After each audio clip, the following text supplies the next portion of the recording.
देव की जय। सर्वसंग से प्रार्थना है। सत्संग प्रारंभ हो रहा है। कृपया सत्संग स्थल पर शांतिपूर्वक विराजमान होकर के श्रद्धा से सत्संग सुने। परमेश्वर की प्यारी आत्माओं से पुनः निवेदन है, सत्संग प्रारंभ हो रहा है। कृपया सत्संग स्थल पर शांतिपूर्वक विराजमान होकर के श्रद्धा से सत्संग सुने। सत साहिब। बंदी छोड़ कबीर परमेश्वर जी की जय। बंदी छोड़ गरीबदास जी महाराज जी की जय हो। स्वामी राम देवानंद जी गुरु महाराज जी की जय हो।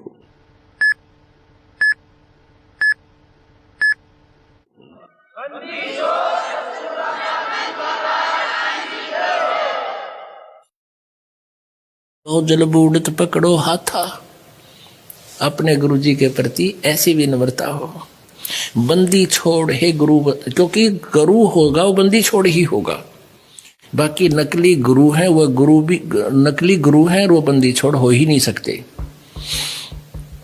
तो जो सही गुरु होगा वो बंदी छोड़ होगा। अमर करूं सतलोक पठाऊं, ताते बंदी छोड़ कहाऊं। अमर करूं और काल की बंद से छुड़वा कर सतलोक ले जाऊं, इसलिए मैं बंदी छोड़। गरीब नमो नमो सतपुरुष को नमस्कार, गुरु की नहीं। सुर नर मुनि जन साधुआ, संतों सर्वस दीन्हि। सतगुरु साहेब संत सब डंडो तुम प्रणाम। आगे पीछे मध्य हुए तिनको जा कुर्बान। नराकार निर्विषम काल जाल भय व्यंजनम। निर्लेपम निज निर्गुणम अकल अनुपवेशोन्दुनम। सोहम सुरति समापतम सकल समाना निर्तलय उज्ज्वल हिरंबर हरदमम बेपरवा अथाह। वार पार नहीं मदतम। ग्रीव जो सुमरै सिद्ध होई, गणनायक गलताना। करो अनुग्रह सोई, पारस पद परवाना।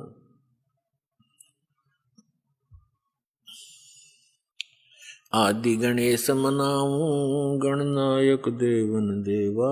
चरण कमल लो लाऊं, आदंत करूं सेवा।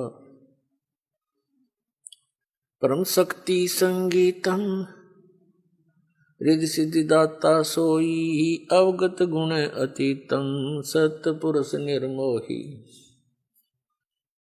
जगदम्बा जगदीशम, मंगल रूप मुरारी। तन मन अर्पों शीसम, भक्ति मुक्ति भंडारी।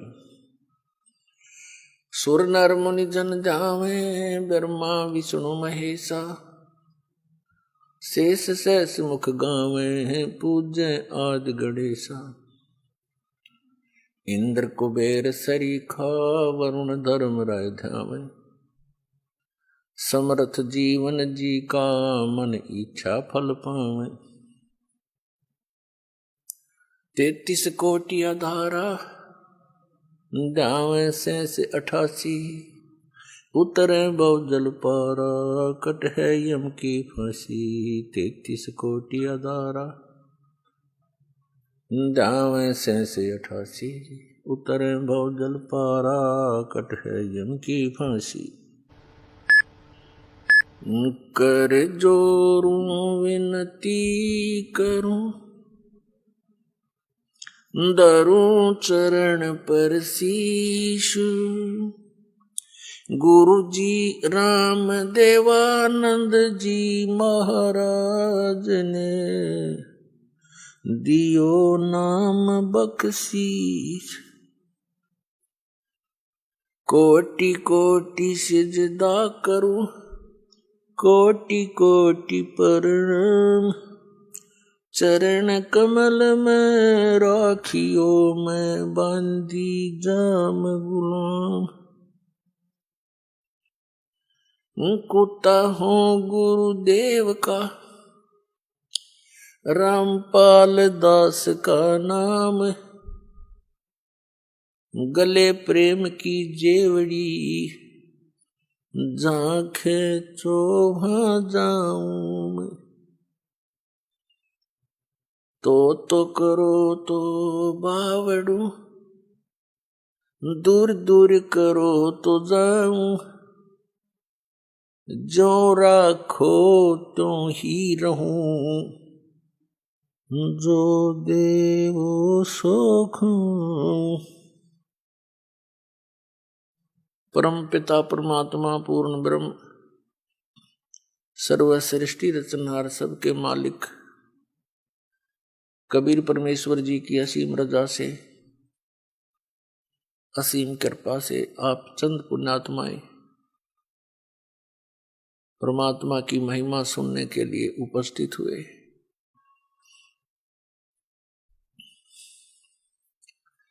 युगों युगों के पुण्यक्रम जिस पुण्यात्मा के साथ होते उनको सत्संग और संत प्राप्त होते। कबीर परमेश्वर जी ये हम सभी आत्माओं के हमदर्द हैं, ये हमारे अपने पिता हैं और हम यहाँ काल के लोक में घने दुखी हो रहे हैं।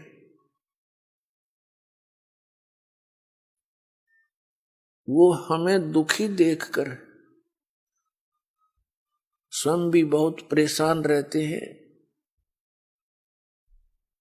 कि अब इनको कैसे काल के जाल से निकालकर अपने लोक में ले चलूं, क्योंकि यहाँ के भगवान ने, यहाँ के स्वामी ने, इस ब्रह्म ने, काल ने, ज्योति निरंजन ने आप जी को पूर्ण रूप से अज्ञान से रंग रखा है। आपको ना भगवान का पता, ना अध्यात्म ज्ञान का पता, जिससे ये पता चलता है कि आप कौन हो, ये यहाँ किस लिए जन्म और मर रहे हो, सारा जीवन संपत्ति इकट्ठी करने में सारा जीवन लगा देते हो, एक पल में आपकी मृत्यु हो जाती है, सब धरा धराया रह जाता है।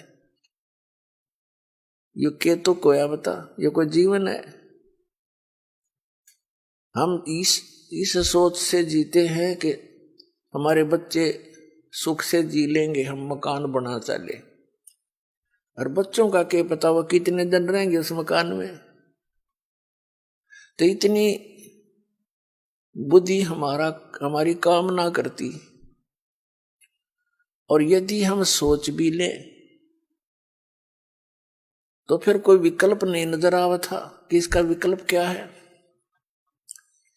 अब परमेश्वर ने इसका विकल्प आपके समक्ष खड़ा कर दिया।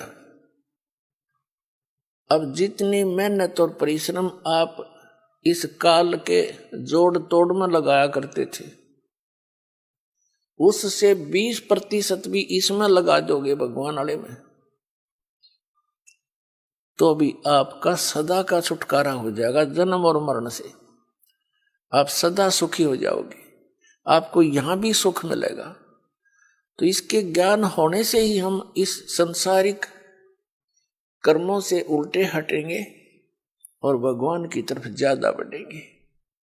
आपको यदि यहां भी थोड़ा बहुत जैसा यहाँ का सुख है वो चाहिए, तो भी आप जी ने कबीर परमात्मा की भक्ति ही करनी पड़ेगी। यहां भी सुख यही दे सकता है, आपके परिवार की रक्षा करेगा, आपकी रक्षा करेंगे, आपको भक्ति देंगे, आपके साथ साथ रहेंगे। जो जन मेरी शरण है ताका हूं मैं दास, और गेल गेल लाग्या फिरूं जब तक धरती आकाश। जो बच्चा गौ की नजर में यूं साईं को संत, और भक्तों के पीछे फिरे वो भक्त वत्सल भगवंत। जब आप इसकी शरण में आ जाओगे, इस दास से उपदेश ले लोगे, उसी दिन से परमात्मा आपका हाथ पकड़ लेगा। और जैसे माता पिता अपने बच्चे की प्रत्येक सुविधा का ध्यान रखते हैं, ऐसे रखेगा। अब परमात्मा हमें याद दिलाते हैं आकर के, और कहा करते अपने आप में ही, अपने ही आप में उदाहरण दे देकर वो परमेश्वर हमें समझाने की चेष्टा करते हैं। परमात्मा आते हैं, अपनी प्यारी आत्माओं को समझाते हैं, तुम जिस क्रिया को कर रहे हो फाइनल नहीं है। इस क्रिया के, इस कर्म के साथ साथ आपने एक आवश्यक कार्य भुला रखा है, परमात्मा की भक्ति का। आप पे आए हैं, आप पे भगवान की में, आप पे परमात्मा है, और आप ही अपनी भक्ति के लिए अपने से अन्य भगवान बताकर आपको प्रेरित करते हैं। परमात्मा बंदी छोड़ कबीर परमेश्वर अपनी प्यारी आत्माओं को सतर्क करते हैं। आप ही वो संत बनते हैं, आप ही भक्त की भूमिका करते हैं, आप ही एक दास बनते हैं, स्वयं ही वो परमात्मा है और स्वयं ही तत्वदर्शी संत की भूमिका वो करते हैं। अब यहाँ परमात्मा कहते हैं आजा बंदे शरण राम की। अब यहाँ अपने आप को एक दास की भूमिका करते हुए, एक संत की भूमिका करते हुए अपनी प्यारी आत्माओं को अपनी और अपनी ही शरण में आने की प्रेरणा कर रहे हैं। और यदि वे स्वयं को परमात्मा भी कहते हैं, परंतु वे बार बार यदि अपने आप को भगवान कहें तो हम नहीं स्वीकार करते उनकी एक भी वाणी को, क्योंकि हमने परमात्मा के विषय में बहुत ही उलट सुलट ज्ञान ग्रहण किया हुआ है। सतयुग में सत्सुकृत नाम से और त्रेता में मुनिंदर नाम से, द्वापर में करुणामय नाम से और कलयुग में कबीर नाम से। जब तक ये कलयुग चलेगा कबीर साहब के कबीर नाम का बोलबाला अंतिम सांस तक रहेगा, ये नाम नहीं मिटेगा। हाँ, वो अन्य भी रूपों में अन्य नामों से आते रहेंगे और अपना सतबारक दर्शाते रहेंगे, लेकिन महिमा कबीर की ही चलेगी, कबीर नाम की चलेगी। क्या बताते हैं?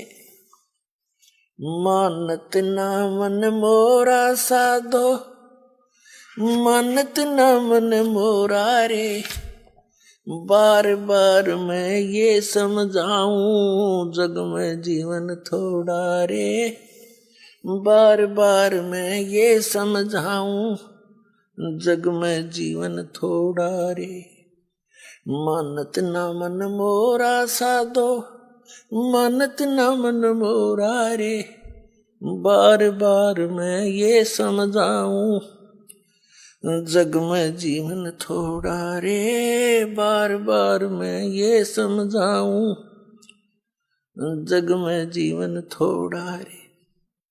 इस काया का गर्व न करियो, के काला के गोरा रे, इस काया का गर्व न करियो, के काला के गोरा रे, बिना भजन कछु काम न आव चाहे, एतर छड़को चहु ओरा रे, बिना भजन कछु काम न आव चाहे, अत्र एतर छड़को चहु ओरा रे। मानत ना मन मोरा साधो, मानत ना मन मोरा रे, बार बार मैं ये समझाऊं जग में जीवन थोड़ा रे, बार बार मैं ये समझाऊं जग में जीवन थोड़ा रे। इस माया का गर्व न करियो, के हाथी के घोड़ा रे, इस माया का गर्व न करियो, के हाथी के घोड़ा रे, जोड़ जोड़ धन बहुत बटोड़ा, लाखों और करोड़ा रे, जोड़ जोड़ धन बहुत बटोरा, लाखों और करोड़ा रे। मानत ना मन मोरा साधो, मानत न मन मोरा रे, बार बार मैं ये समझाऊं जग में जीवन थोड़ा रे, बार बार मैं ये समझाऊं जग में जीवन थोड़ा रे। दुविधा दुर्मति चतुराई में जन्म गया नर तोरा रे। दुविधा दुर्मति चतुराई में जन्म गया मन तोरा रे। अब भी आने में लो सत्संग में करो गुरु ज्ञान पे गोरा रे।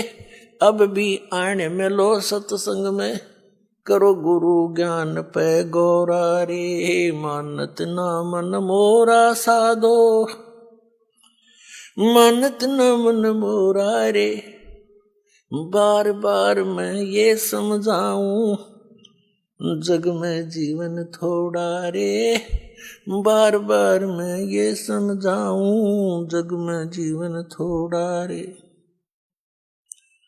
शरण पड़े को गुरु संभाले जाने का बालक बोला रे। शरण पड़े को गुरु संभाले जाने का बालक बोला रे। कह कबीर तुम चरण चित राखो जो सुई में डोरा रे। कह कबीर तुम चरण चित राखो जो सुई में डोरा रे। मानत ना मन मोरा, मानत ना मन मोरा रे। बार बार मैं ये समझाऊं जग में जीवन थोड़ा रे। बार बार मैं ये समझाऊं जग में जीवन थोड़ा रे। शरण पड़े को गुरु संभाले जाने का बालक भोला रे। शरण पड़े को गुरु संभाले जाने का बालक भोला रे। कह कबीर तुम चरण चित राखो जो सुई में डोरा रे। कह कबीर तुम चरण चित राखो जो सुई में डोरा रे। मानत ना मन मोरा, मानत न मन मोरा रे। बार बार मैं ये समझाऊं जग में जीवन थोड़ा रे। बार बार मैं ये समझाऊं जग में जीवन थोड़ा रे।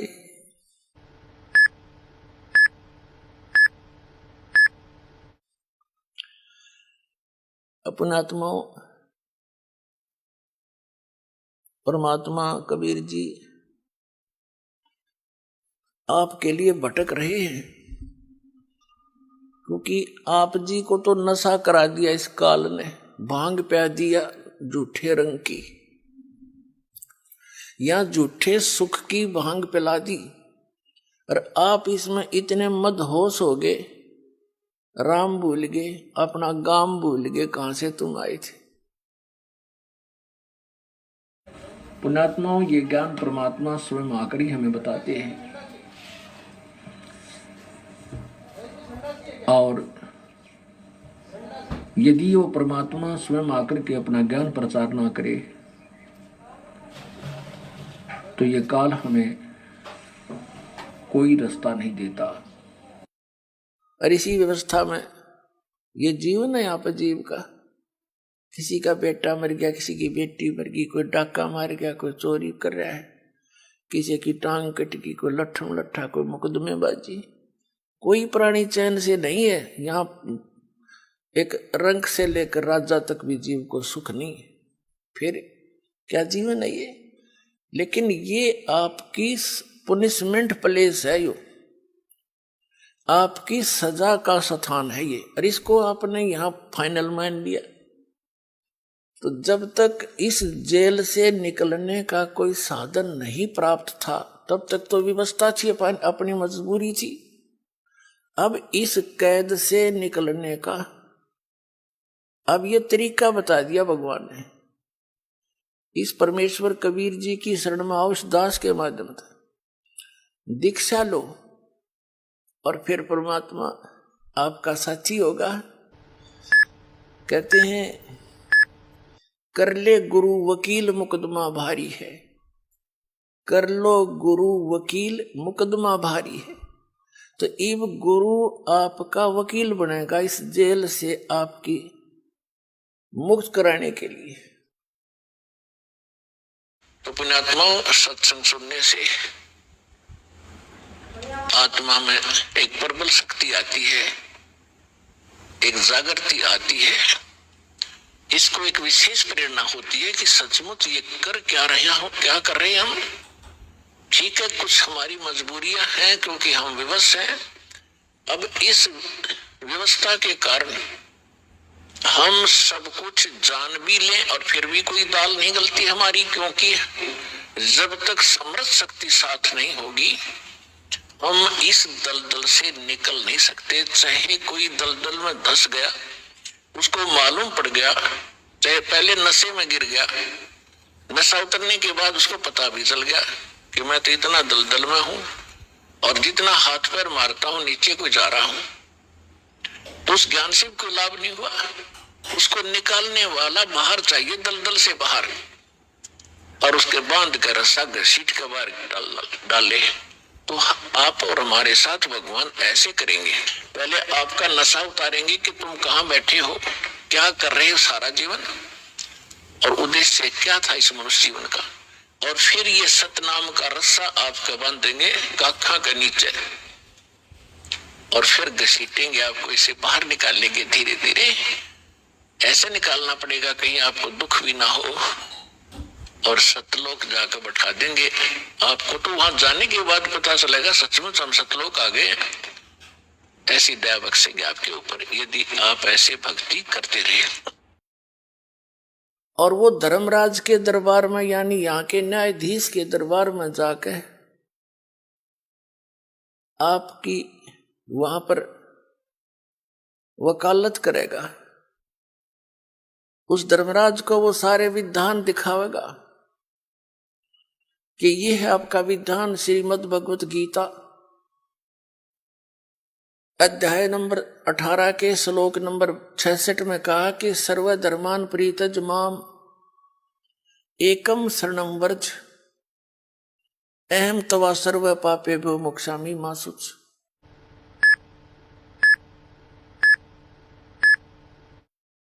इस दास के रूप में परमात्मा वहां खड़े मिलेंगे आपको तिरकुटी के ऊपर,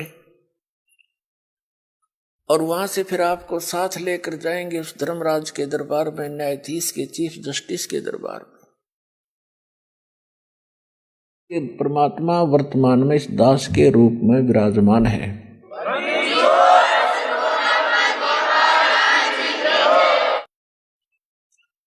और वहां कहेंगे ये देखो आपका विधान है कि सर्वधर्मान परित्यज माम, आपका भगवान कह रहा है, आपका राजा कह रहा है, मेरे सतर की सब पूजाएं मुझे छोड़ दे और फिर उसकी शरण में जा। आप इसका अकाउंट लो, आपके सतर की जो साधना इसने की है उसको जमा करो, इसको बरी करो। जैसे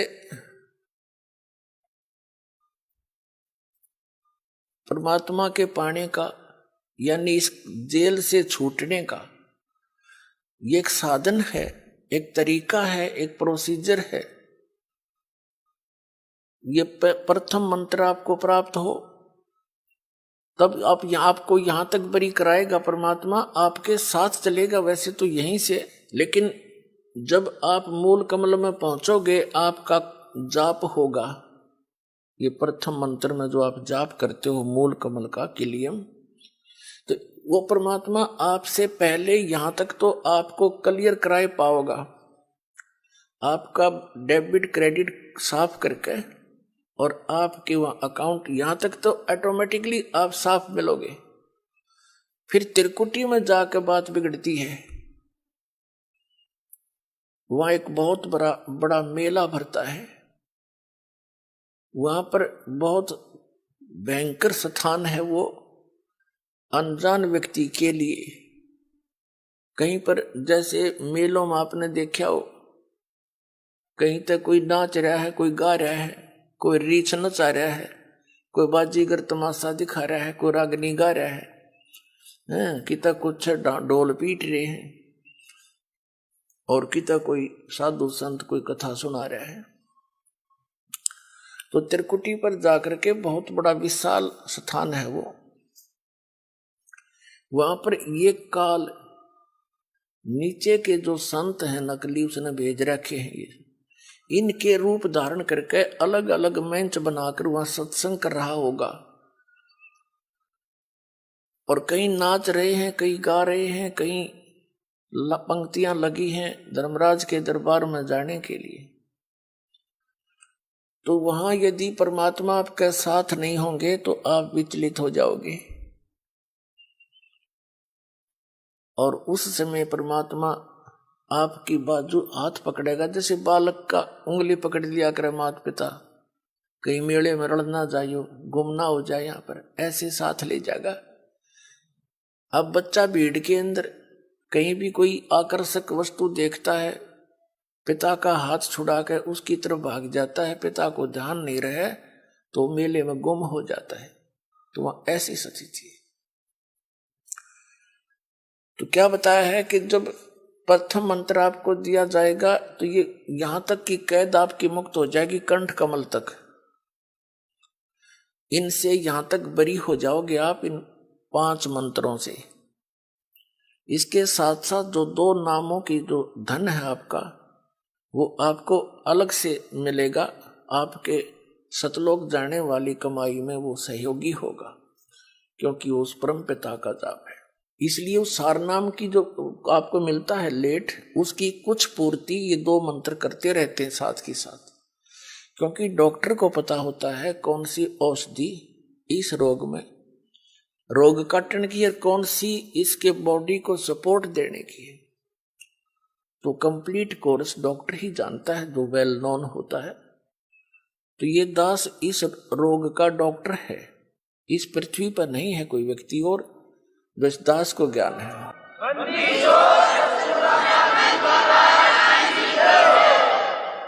जब आप त्रिकुटी पर पहुंचोगे तो वहां आपको इस दास के रूप में परमात्मा मिलेंगे।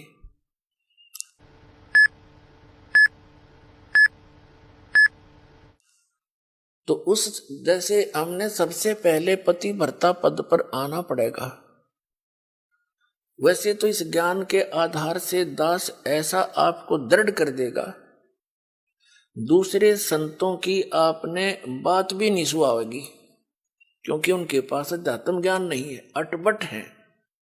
तो उस त्रिकुटी के उस मेले में वह कई सत्संग भी कर रहे होंगे, आप उधर देखो भी कोई ना कि तो बांडे हैं नींद में, जिनका पास कुछ नहीं है।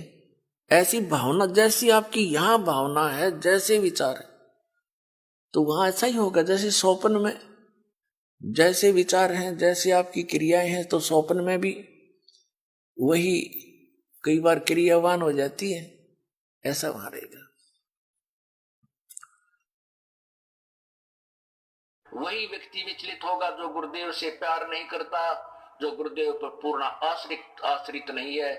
जैसे आप सत्संग में आते हो, यहाँ भी एक दूसरे से यारी जोड़न में लागे रहते हो, तो फिर वो भी आपको हानि कर जाए, क्योंकि काल वहां पर हो सकता है आपके किसी यहाँ बने हुए मित्र के रूप में खड़ा हो जाए और आप उसके साथ साथ उस दूसरे स्थान पर जा पहुंचो।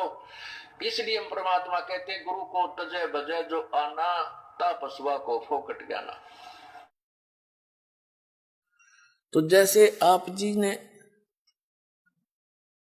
दास दिखाई देगा, आप दौड़े दौड़े जाओगे, गुरु जी वो खड़े, चलो चलो सारे और भी भाई बहन जो साथ होंगे सबको कहो कि चलो वो खड़े गुरु जी सामने, वहां देखो। जैसे अब आपका भाव बना है, वैसे तो स्वभाव है साथ श्रद्धालु का, ये नकली गुरु भी दिखाई देते हैं, उनके ऊपर भी ऐसे झूम जाते, एक हीरो हीरोइन दिख जाती है तो वहां भी झूम जाते। ये तो स्वभाव है इस मन का, इस जीव का। लेकिन अब इस स्वभाव को हमने सदुपयोग करना है, ठीक ठिकाने करना है इस भाव को, गलत ठिकाने से हम यही फंसे रह जाते। तो फिर परमात्मा आपको इस 2 अक्षर के मंत्र का अकाउंट कराओगा वहां वकील बनके, और इनके जैसे दास आपको यहां दिखाता है ना, इसमें ये लिखा, इसमें ये लिखा, इसमें ये लिखा, तो कानून की किताब है ये यहाँ ये परमात्मा की।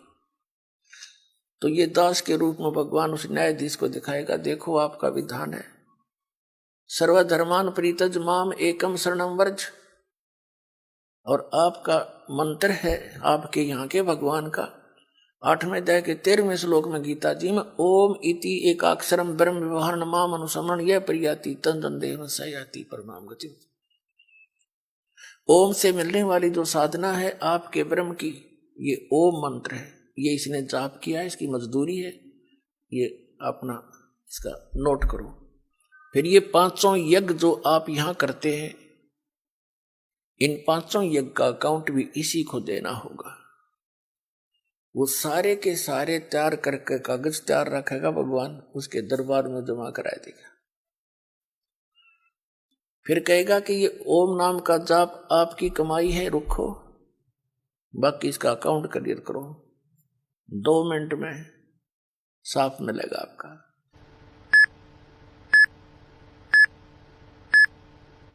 क्योंकि गुरु आपको यहां से लेकर और सतलोक तक आपके साथ रहेगा, यानी परमात्मा रहेगा इस दास के रूप में। इसी प्रकार ये भक्ति आध्यात्मिक परमात्मा प्राप्ति रूपी जो प्रश्न है, ये इक्वेशन है, ये क्वेश्चन है, इसको हल करने के लिए, इसको सोल्व करने के लिए आपने इस दास को भगवान मानना पड़ेगा। तब आपकी आध्यात्मिक क्रियाएं सफल होंगी। जैसे आप यहां से जाओगे, आपने परमात्मा देखा नहीं है, आपने इस दास को देखा है, वो परमेश्वर इस दास का रूप धारण करके आपके समक्ष वहां खड़ा होगा। अब जैसा जिसका व्यवहार इस दास के प्रति यहां है, वो वैसा ही करेगा। जैसा आपका इस दास के प्रति आपके मन में दोष या श्रद्धा है, वो ज्यों की त्यों वहां होगी। जब आपकी वहां एक बार फिर जो है पछोड़ लाओगा परमात्मा, आपके पास भक्ति धन भी है, आपके अंदर गुरु जी के प्रति वह श्रद्धा नहीं है जितनी भगवान के प्रति होनी चाहिए, तो भी आप वहां से रिजेक्टेड हो जाओगे। गुरु और गोविंद दोनों खड़े, वहां मान लीजिए परमात्मा दोनों रूप बना के खड़ा हो जा, एक दास का रूप और दूसरा अपना ओरिजिनल रूप। तो कहते हैं वहां भी परीक्षा होगी, किसके लागू पाए। सबसे पहले कहते बलिहारी गुरु अपना, जिन गोविंद दियो मिलाए। अपने गुरु जी के ही चरणों में गिरना, वहां पर परमात्मा की तरफ अगर झांक भी लिया उधर साथ होगी तो वो रिजेक्ट करेंगे आपको। यहां भी ऐसा ही होगा तिरकुटी के ऊपर। पुण्यात्माओं, ये आपको रिहर्सल कराई जा रही है आपसे, और आपने इस रिहर्सल में इस दास को प्रभु मानकर व्यवहार करना है, परमात्मा जानकर हर तरह की क्रिया करनी है। बोलते समय, चालते समय, अंदर में कोई विशेष गुरु जी के विषय में विवेचन करते समय आपने ये जानना पड़ेगा कि जैसे हम भगवान के बारे में सोच रहे हैं, आपने ये विचार करना चाहिए कि हम गुरु जी के बारे में क्या सोच रहे, नहीं, हम भगवान के बारे में सोच रहे हैं। यदि इस दास में कोई दोष देख रहे हो तो आप परमात्मा में दोष देख रहे हो, या तो फिर त्याग जाइए, यहां से चले जाइए। आपको ऐसे गुरु की आवश्यकता नहीं जिसमें आप दोष निकाल रहे हो। हम इसी प्रकार परमात्मा को प्राप्त कर सकते हैं। गुरु मानुष कर जानते ते नर कहिए अंधे, ओवे दुखी संसार में आग काल के फंद। अब क्या बताते हैं कि इस काया का गर्भ न करियो, के काला के गोरा रे, और बिना भजन कुछ काम नहीं आवचे, इसके एतर छड़को चारों ओर आ रे। यह तो माटी है, और इससे ये जीव निकलने के बाद इसको 2 दिन रख के दिखा दो घर में, इसमें कीड़े चल पड़े। ऐसा बेकार शरीर है ये। कबीर साहब कहते हैं, गर्भ ना करे रे गंवारा, यो जोबन और तेरा धन, ये जवानी और ये धन, ये तो मेहमान है दिन चारा। फिर बताते हैं, पशु के चाम की त जूते बन जा, नौबत और नगाड़ा, और नरदे ही कुछ काम ना आवे, जड़बुझ हो जा छारा, यानी राख हो जाती जड़ के, या तो उस काम भी ना हो, जूते बन जा, कोई नंगारा बन जा, या कोई और काम आ सकती है। ये तो केवल एक का काम आ सके, भगवान पाने के लिए। तो फिर क्या बताते हैं, इस काया का गर्भ न करियो के काला के गोरा रे। इसने कभी किसी के खरोंच आ जा थोड़ी सी, अंदर मटेरियल सारा एक जैसा सबका, चाहे कोई गोरा है चाहे काला है, ऊपर ऊपर की पॉलिश का अंतर है बस, अंदर मटेरियल सेम है। और इसमें मटेरियल क्या है, कभी कोई कुत्ता मरा हुआ देखा हो आपने सड़क के एक्सीडेंट में, उसका वो आंत बाहर निकली पड़ी होती है, देखने में दिल भी ना करे, उल्टी पड़ जाए, कहीं टट्टी निकल रही है, कहीं पेशाब, और कहीं उसका आंत सारी बाहर पड़ी है, मांस पड़ा है। यो सांग है जिसने आप ठाए फिरो हो, और इस मांडी पाक रहे हो, धरती तोल रहे हो, कभी कुछ पॉलिश कर रहा है, कभी उसको पाउडर ला रहा है, स्वस्थ रखने के लिए इस बॉडी को, क्योंकि इसकी हमें घनी जरूरत है, उसके लिए आप इसकी आवश्यक औषधि वस्तु प्रयोग कर सकते हो, उससे एक्स्ट्रा करते हो बकवाद है। और भगत ने बकवाद सुहावा नहीं, चला नहीं इस भक्ति मार्ग। इसको वही समझें जो यो मटेरियल है, इसे अलग सोचकर हम इसकी कोई और ज्यादा चकाचौंध करने की चेष्टा करते हैं तो हम भगत नहीं है। हमने समझा नहीं है ये क्या वस्तु है, और ये इतनी अनमोल है। वैसे तो यह मिट्टी है, लेकिन इस मिट्टी से हम सोना बना सकते हैं, मोक्ष रूपी सोना, और इसके अतिरिक्त वो हो नहीं सकता। तो कहते हैं ये देही सोंगी नहीं, ये महंगी रत्नों मोल है, या नरी सस्ती भी ना समझना, ये बहुत कॉस्टली है। असंग जन्मों के बाद दाव लगता है इस मानव शरीर का, और इसको हम उसी पशु पक्षियों की क्रियाओं में नष्ट कर जाते हैं। तो परमात्मा कहते हैं धिक्कार है तुम्हारे जीवन को। अब इसको हम सफल करेंगे, मनुष्य जीवन को। इसके बारे में बताते हैं, इस माया का गर्भ ना करियो के हाथी के गोडारे, और जोड़ जोड़ धन बहुत बटोड़ा लाखों और करोड़ारे।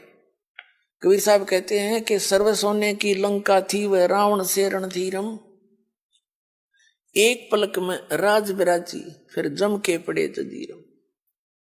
सारी सोने की लंका बनाए बैठा था कुबद्दी, सोने की, जैसे हम गारा मिट्टी के ईंट बनाते हैं ऐसे सोने की ईंटें बना के और सोने की गारा से उसको चढ़ा रखा था। और कहते हैं एक पलक में राज विराजी, राज से विहीन हो गया एक सेकंड में, और फिर यम के पड़े जंजीरम, काल के दूत ले गए उसने जकड़ के। हमें ये दंत कथा सुनाया करते, ये आचार्य और शंकराचार्य हमारे धर्मगुरु, ये मंडलेश्वर संत कहते हैं रावण की मुक्ति होगी, श्री राम के हाथों मर गया। कोई बात हुई है? इसी को दिन को भी मार दो, ऐसे जालिम व्यक्ति को फिर स्वर्ग मिल लगा, मुक्ति होया करे उसकी। फिर भक्ति की आवश्यकता क्या रहेगी? राम तो मर जाते सारे, फिर राम ने अपना परिवार ना मारा एक भी, जब सद मुक्ति होनी थी। तो ये बकवाद गड़ा करते, न ज्ञान था को नहीं, जनता को मूर्ख बनाकर अपने पीछे लगाए रखना इनका उद्देश्य था। अब बुद्धिमान हो, भक्ति करनी है तो विवेक से करो, ना तो कोई फायदा नहीं डले डोन का। तो परमात्मा बताते हैं कि इस संसार की किस वस्तु की डिमांड करते हो आप? क्या मांगो कुछ स्थिर ना रहाई, और देखत नैन चला जग जाई। 1 लाख पूत 1.25 लाख नाती, उस रावण का दीवान बाती। यदि आप भगवान से धन की डिमांड करते हो, उस रावण जितना धन तो आप मेरे ख्याल में 100 जन्म भी नहीं इकट्ठा कर सकते। और एक पुत्र ना है किसी के, वो पुत्र डिमांड करता रहता है, बस ये मरे जाए, वो पुत्र वाली डिमांड ना पूरी होती इसकी। तो बिना ज्ञान के हम ऐसे दुखी थे, इस ज्ञान से हमारी 90% ये अननेसेसरी जो डिमांड है ये खत्म हो जाएगी।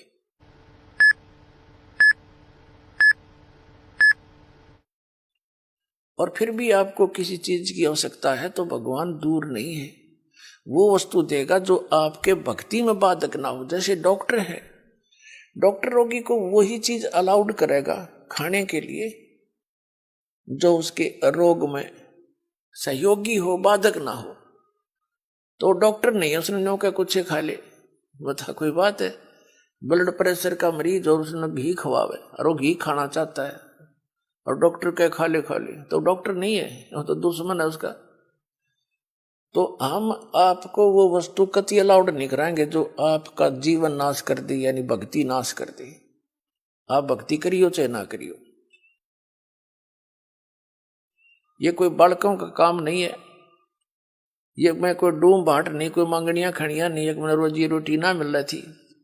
इस दास ने इस परमात्मा के प्रोसेस को, इसके सारे ज्ञान को बहुत गहराई से समझा है और तब इसके ऊपर कदम रखा है। और कितने संघर्ष के बाद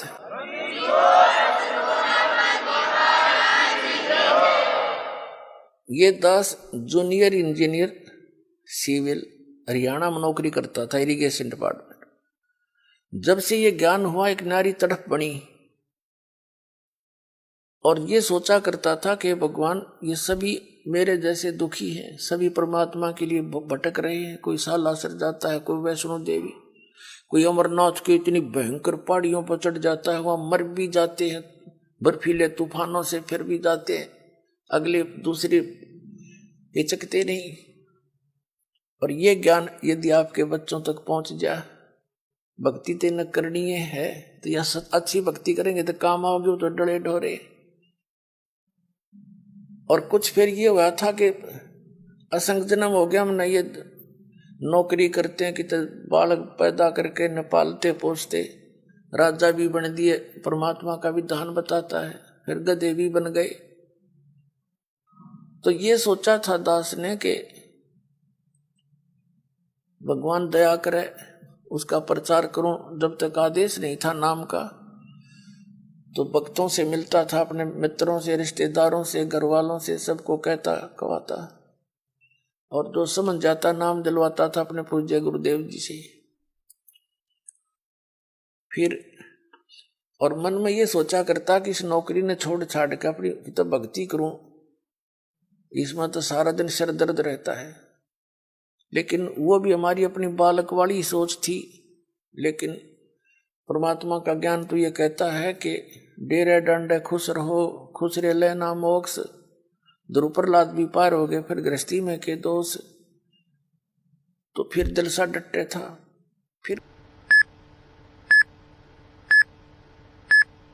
फिर गुरुदेव ने आदेश दे दिया एक दिन के नाम दिया कर तू, आज से मेरा आशीर्वाद तेरे साथ होगा, विश्व में तेरे समान संत नहीं होगा। मैं उनके मुंह की तरफ देख रहा था।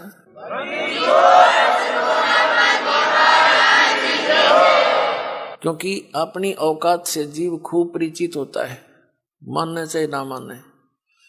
मुझे अपनी सतिथि का पता था कि जितना वजन इन्होंने दास पर रख दिया इस योग्य नहीं है।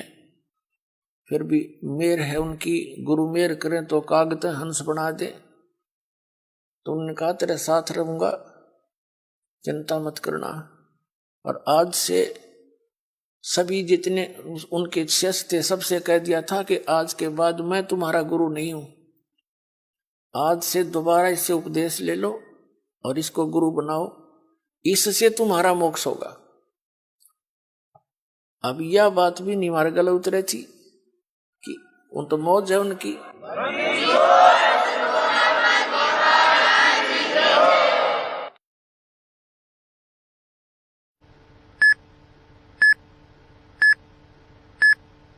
कहने का भाव यह था कि उन्होंने अपना वजन तार दिया। क्यों? उन परमात्मा के हंस थे वो खास और सुनियोजित तरीके से इस बिचली पीढ़ी तक ये मूल धन लेना था हमने, और वो उनको उनके से द्वारा पार नहीं होने थे, ये पार इस दास के द्वारा होने थे। इसलिए उन्होंने अपना पल्ला झाड़ दिया और अपना वजन कति खत्म कर दिया। मैं तुम्हारा गुरु नहीं हूं, अब ये है वो गुरु जिसकी तुम्हें आवश्यकता है। छुड़ानी के अंदर उन्होंने स्पेशल ब्लॉक सबको सामने कह दिया था। तो बुद्धिमान व्यक्ति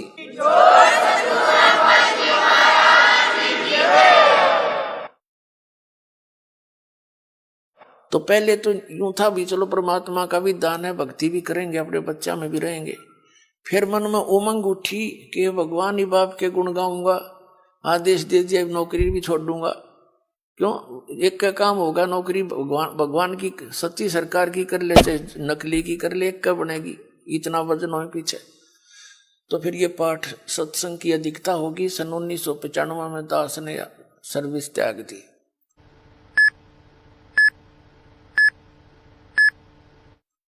और खुशी मनाई थी कि वहां चलो असंग जन्म का झंझट था, इब निमट गया, अपना भक्ति करूंगा, अच्छे भगत मिलेंगे, सब ते प्यार तरह करेंगे, ज्ञान सुनाया करूंगा। अब मैंने सोचा था कि अब मैं चैन से रहूंगा। अब इसमें देखा इस जितना झंझट की तो पाया कोई ना। साची को कबीर साहब कहे हैं, साची को और मारना है, भला करूं और बुरा बतावें। वो नए सिरे तो और संघर्ष शुरू हो गया। जिस भी गांव नगर में हमने जाकर सत्संग किए, 2-2-3-3 दिन एक घर में पाठ करके हम सत्संग सुनाया करते थे, तो उस नगर के जो वो नकली संत 1-1, 2-2, 10-10, 20-20 सब गांव में बैठे हैं, उनको पता चले वो तो ब्रह्मा विष्णु महेश के बारे में ये कहता है, देवताओं की पूजा की भी मना करता है, ऐसा करता है। तो वो गांव गांव में शत्रु पैदा हो गए। हम नहीं उनको कुछ शत्रु मानते थे, लेकिन वो रोजी रोटी वाले हमें मानने लगे। तो यहां तक बात बढ़ती बढ़ती फिर आपने पता है क्रोथा कांड करा दिया इन दुष्ट लोगों ने। ये जनता के हितैषी नहीं, और जिन्होंने भी परमार्थ की चेष्टा की है ये सदा आगे अड़ते रहे। जैसे ईसा मसीह जी ने सच्चाई कहने की चेष्टा की थी, करस करवा दिया इन दुष्ट लोगों ने। कबीर परमेश्वर जी ने सच्चाई की ढोल के डंके पे इन्होंने वो दुख दिए, इन नकली गुरुओं ने। कलेजा मुंह को आता, पर भगवान की जब लीला पढ़ता है ये दास पढ़ी नहीं जाती है। आपके लिए भटक रहे हो, और इस दास के लिए क्या हुआ आपको पता नहीं। दास तो खूब गहराई से निकला, या मेरे साथ जो भक्त रहे हैं उनको पता है कितने संघर्ष से ये ज्ञान ऊपर को आया है, लेकिन सारा कबीर साहब का ही रहा है। तो दास ने ये सोचा था कि इसमें चैन से रहूंगा, इस जितना दुख तक इतना भी ना पाया। लेकिन अब ये दुख एक बार दास ने हो लिया। कुछ भगत हमारे साथ थे, उन्हें जेल तक जाना पड़ गया इस परमार्थ के लिए। इसी जेल तक 100 मिलो हमने, जो भगवान के बच्चे उभर जाए, जनता का कल्याण हो जाए।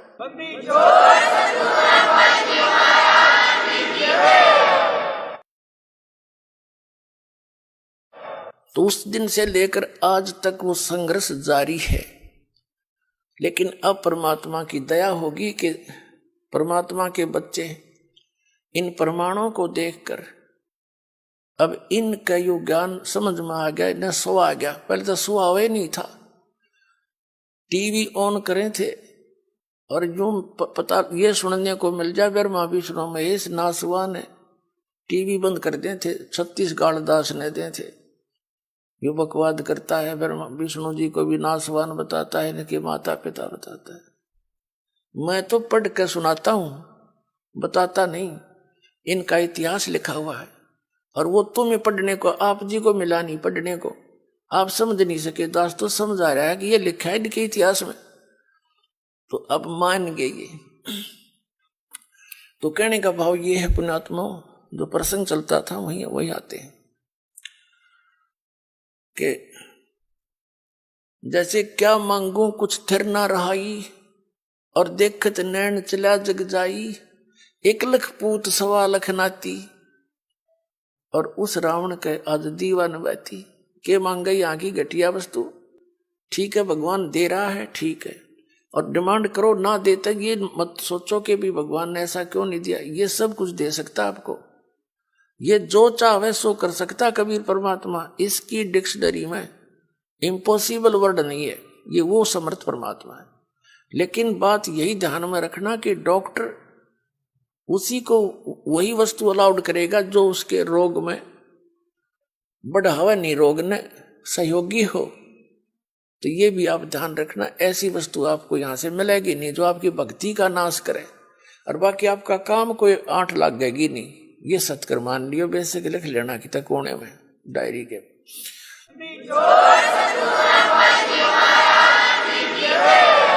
तो क्या बताते हैं कि दुविधा चतुराई, दुविधा दुर्मति चतुराई में जन्म गया नर तोरा रे, और अब भी आन मिलो सत्संग में, और करो गुरु ज्ञान पे गौरा रे, यानी गौर करो इसमें, गड़े ध्यान से विचार करो जो गुरु जी ज्ञान बताते हैं। फिर बताते हैं कि शरण पड़े को गुरु संभाले, जान के बालक भोला रे, और कह कबीर तुम चरण चित राखो, ज्यों सुई में डोरा रे। जैसे सुई में धागा डाल देते हैं और नीचे गांठ लगा देते हैं, धागा उस सुई के लटकता रहता है, उसके ऐसे चिपटा रहता है, उससे दूर नहीं हो सकता, उसको साथ साथ ले जाएंगे, साथ लटकता जाएगा। कहते हैं शरण पड़े को गुरु संभाले, जान के बालक भोला रे। पुणात्माओं, जैसे जितने भी दास ने बहुत इतिहास दिखाए नकली ऋषि में, ऋषियों के, संतों के, सभी का विधान है कि जो कर्म में भाग में लिखा है वो तो आपने भोगना ही पड़ेगा। भाग्य में जो लिखा है उसको प्रारब्ध कहते हैं, प्रारब्ध। अब प्रारब्ध में हमने जो दुख भोगने पड़ेंगे, फिर भक्ति की आवश्यकता क्या है? कौन करेगा भक्ति? एक दो चोटी सी लाग जब आदमी फूक देगा ठाके सारी मूर्तियां नरुन फोटुआ ने, तो क्या कैसे भक्ति कर सकता है? दिल टूट जाता प्राणी का। भक्ति करने की उत्साह तभी बनता है जब आदमी आने वाली आपदा का पता लग जाता कि ऐसा होना था, और फिर एकदम परमात्मा उस बला को टाल देगा आपकी, और आपको महसूस भी होगा सचमुच आज शरण में ना होते थे, बिजली गिर गई थी।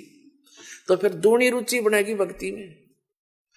तो क्या बताते हैं कि जब तक आप गुरु की शरण में नहीं आते तो तब तक आप बालक थे, भोले बालक थे। और छोटा बच्चा अबोधपने में जैसे पालने में लेटा है बच्चा, बेटा या बेटी, और टट्टी पेशाब कर दिया कपड़ों में ही, और हाथ पैर मार के सारे कपड़े भी खराब, पैर पूर भी लथेड़ दिया लपट के टट्टी में, और फिर रोने लगता है, तो माता समझ जाती है कि इसने कोई भूख लगी होगी।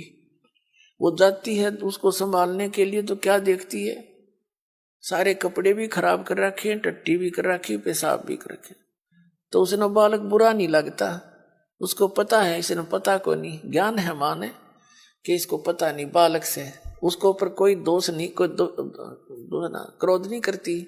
उन्हें उठावेगी, धोवेगी, मांजेगी खूब अच्छी तरह, कपड़े धोकर सुखावेगी, नए पर आवेगी, और छाती के लावेगी, फिर लाड करेगी, दूध पिलावेगी। तो आज जब तक इस शरण में नहीं आते परमात्मा कबीर जी की में, आप ऐसे बच्चे हो, और अनजानपने में ना जाने कितनी गलती करके आप कति छट गए, उसमें लथड़े पड़े हो।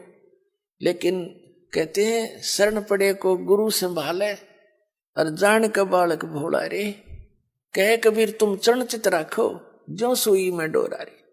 आपका इतना काम है।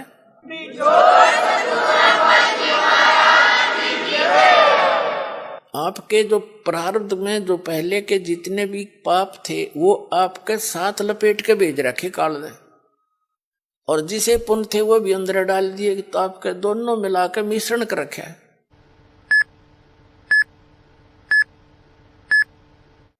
तो अब परमात्मा आपके उन पापों को धोएगा सारा ने, और फिर आपको समझ कर लेगा, और समझ करके फिर सीने का लगाओगा, और सतलोक में ले जाकर दूध पियाओगा, यानी वहां सदा सुखी कर देगा आपको।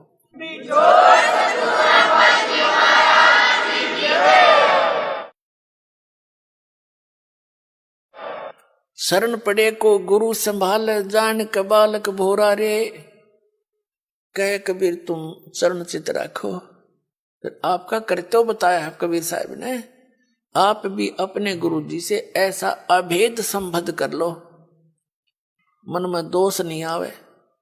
जिस दिन आपके गुरु जी के प्रति कोई विकार आता है, यानी कोई कमजोरी झांकते हो गुरुदेव के अंदर, तो उस दिन आपका नाम खंडित हो जाता है।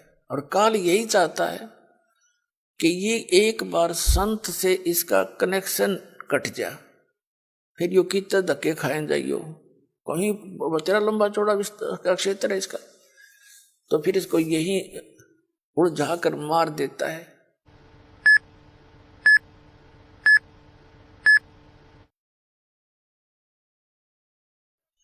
तो परमात्मा कहते हैं द्वार धनी के पड़ा रहे, धक्के धनी के खावे, 100 काल जगजोल ही पर द्वार छोड़ नहीं जावे। एक ये फाइनल फार्मूला है इस भक्ति मार्ग में। इस परमात्मा कबीर जी के धनी के द्वार पर पड़ा रहे और इसी के धक्के खावे, 100 काल जगजोल ही, कितना ही काल आपको झटके देता दिखे पर परमात्मा से दूर नहीं होना, यह बहुत बड़ी भूल हो जाएगी आपकी। अगर जैसे हम अज्ञानता में यानी बगैर अध्यात्म ज्ञान के कई बार बहुत कमजोर सोच बना लेते हैं और हम भूल जाते हैं कि हमने युगों युगों से पापों की गठड़ी बांध रखी है। और उसके लिए परमात्मा कहते हैं धीरे धीरे रे मना, धीरे सब कुछ हो, माली सींचे 100 घड़ा तो समय आए फल हो। आप जी ने भक्ति का बीज ईब बोया है कितने युगों के बाद, अभी तक आपकी पिछले संस्कार ही चल रहे थे और कहीं थोड़े बहुत पुण्य कर दिए, कितने दाने डाल दिए, को छोटे मोटे पुण्य, वो स्वर्ग में बर्बाद कराए आप। पुणात्माओं, ये भक्ति युग है। अब ये चौथा युग का बीच का समय है। इसमें अब करोड़ों की, कई करोड़ यानी पूरे विश्व में ये भक्ति पर लगेंगे प्राणी, अरबों खरबों की संख्या में। और जो पार होगे वो तो होगे और रह भी बतेरे जाएंगे, तो वो जो रह जाएंगे ना उनकी दुर्गति घनी होगी, क्योंकि ये कमाई तो इतनी गजब की बनेगी आपकी, पहले मंत्र से बहुत गजब की कमाई बन जाती है, जबरदस्त भक्ति धन संग्रह होता है आपका। और फिर उनके अगर आप पार नहीं हुए तो क्या करेगा आपके साथ में। जैसे आपकी भक्ति धन इन ऊपर के लोकों में आपको इनका प्रतिफल मिलेगा, जब सतलोक नहीं जान पाए तो फिर ऐसे बनेगी आपके साथ। इस मूल कमल में गणेश जी का जाप है, आपको दिया जाता है, इसका भक्ति धन आपका इकट्ठा हो रहा है और पार हुए नहीं तो आगे छड़ी यही रहेगी आपकी। फिर ये लुटेरे आपको टर्न बाई टर्न लूटेंगे। आप गणेश जी के लोक में जाओगे, वहां गण बना देंगे आपको, आपकी पूंजी होगी, रेस्टोरेंट तैयार है, उसका कमीशन है इन देवताओं का। जैसे होटल के मालिक होते हैं उनका कमीशन होता है वो अलग से, यानी उसमें अपना नारा चार्ज लगाते हैं उस बिल में। तो आप कहीं किसी में 10% आपकी कमाई से, किसी में 15%, किसी में 20-25% ये अपना लेते हैं, तब अपना गुजारा चला रहे हैं। ये कंगाल लोग है 21 ब्रह्मांड तक का उस सतलोक की दृष्टि में। और अब भक्ति के धनी लोग वहां जाते हैं, जैसे यहाँ कुल्लू मनाली में जाते हैं गर्मियों में सेठ लोग, और 10-20 हजार रुपये खराब करके उल्टे फिर आ जाते हैं मुंह लटका के कर्म क्षेत्र में। तो आप इस मूल कमल के मंत्र का जाप जो आपको दिया जाता है गणेश जी के लोक में, वहां ठाठ करोगे, यहाँ के नकली ठाठ। जब वहां आपकी ये पूंजी समाप्त हो जाएगी उसके बाद आपको भेजेंगे ब्रह्मा जी के लोक में, क्योंकि उसका भी जाप आपने कर रखा है। वहां जब आपकी धन खत्म हो जाएगा फिर जाओगे विष्णु जी के लोक में, क्योंकि उनका भी आपने धन इकट्ठा कर रखा है, फिर उसके रेस्टोरेंट में वहां रहोगे। उसके बाद फिर जाओगे आप श्री शिव जी के लोक में, उसकी भी कमाई करते हो, मंत्र जाप करते हो। फिर जाओगे दुर्गा जी के लोक में, और वहां भी जब समाप्त हो जाएंगे फिर आपके 2 मंत्र का जाप और रह गया, ये 2 अक्षर का सतनाम का जाप, तो उससे जाओगे आप फिर ब्रह्मलोक में, इस काल के निज लोक के अंदर। वहां कोई हजारों युगों तक आप उस ब्रह्मलोक में रहोगे। वहां इस ओम के धन को खत्म करके फिर वापस आओगे, और फिर इस सतनाम के अंदर जो दूसरा मंत्र है, इसने काल ने उस ब्रह्मलोक में जीव को धोखा देने के लिए नकली सतलोक, नकली अलखलोक, नकली अगमलोक और नकली अकैलोक बना रखे। तो उस पूंजी को फिर ये आपकी वहां बर्बाद कराओगा। फिर रह गया आपका जिसको सार नाम प्राप्त हो गया है और वो पार नहीं हुआ। जरूरी नहीं कि सार नाम मिलते ही पार हो जाओगे। ये तो परमात्मा ने कहा है, राम नाम रटते रहो, राम नाम रटते रहो, जब तक घट में प्राणे, भाई कभू तो दीन दयाल के भनक पड़ेगी कान। परमात्मा कबीर जी कहते हैं, पाकी खेती देख के गर्भियो मत किसान, अब हूँ झोले बहुत हैं, घर आले तब जाने। कहते हैं इस या पाकी खेती देख के खेत में अभिमान ना करना किसान, अभी तक बहुत झाड़ या आंधी वर्षा ओले आंधी तूफान शेष है, ना जाने के बिजली पड़ जा, तेरे घर आले जब मानिए तेरे धन तेरे घर आ गया। इसलिए बताते हैं कि ये ना समझना सार नाम मिल गया तुम पारे होगे।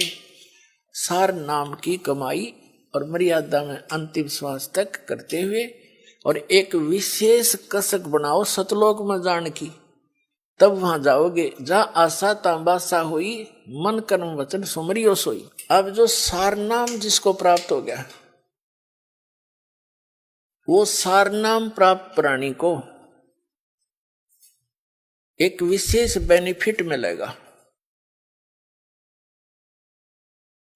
उसको फिर जैसे आप जितने भी प्राणी यहां आए हो जो सीधे आ रहे हैं, जिनको परमात्मा 600 वर्ष पहले दोबारा आकर मिले थे और उनको पुनः फिर भक्ति से चार्ज कर गए थे कुछ, ताकि यहां तक आपके मनुष्य जीवन होते हुए आ गए, एक विशेष बेनिफिट मिलेगा। उस व्यक्ति के, उस आत्मा के साथ परमात्मा सदा रहेगा।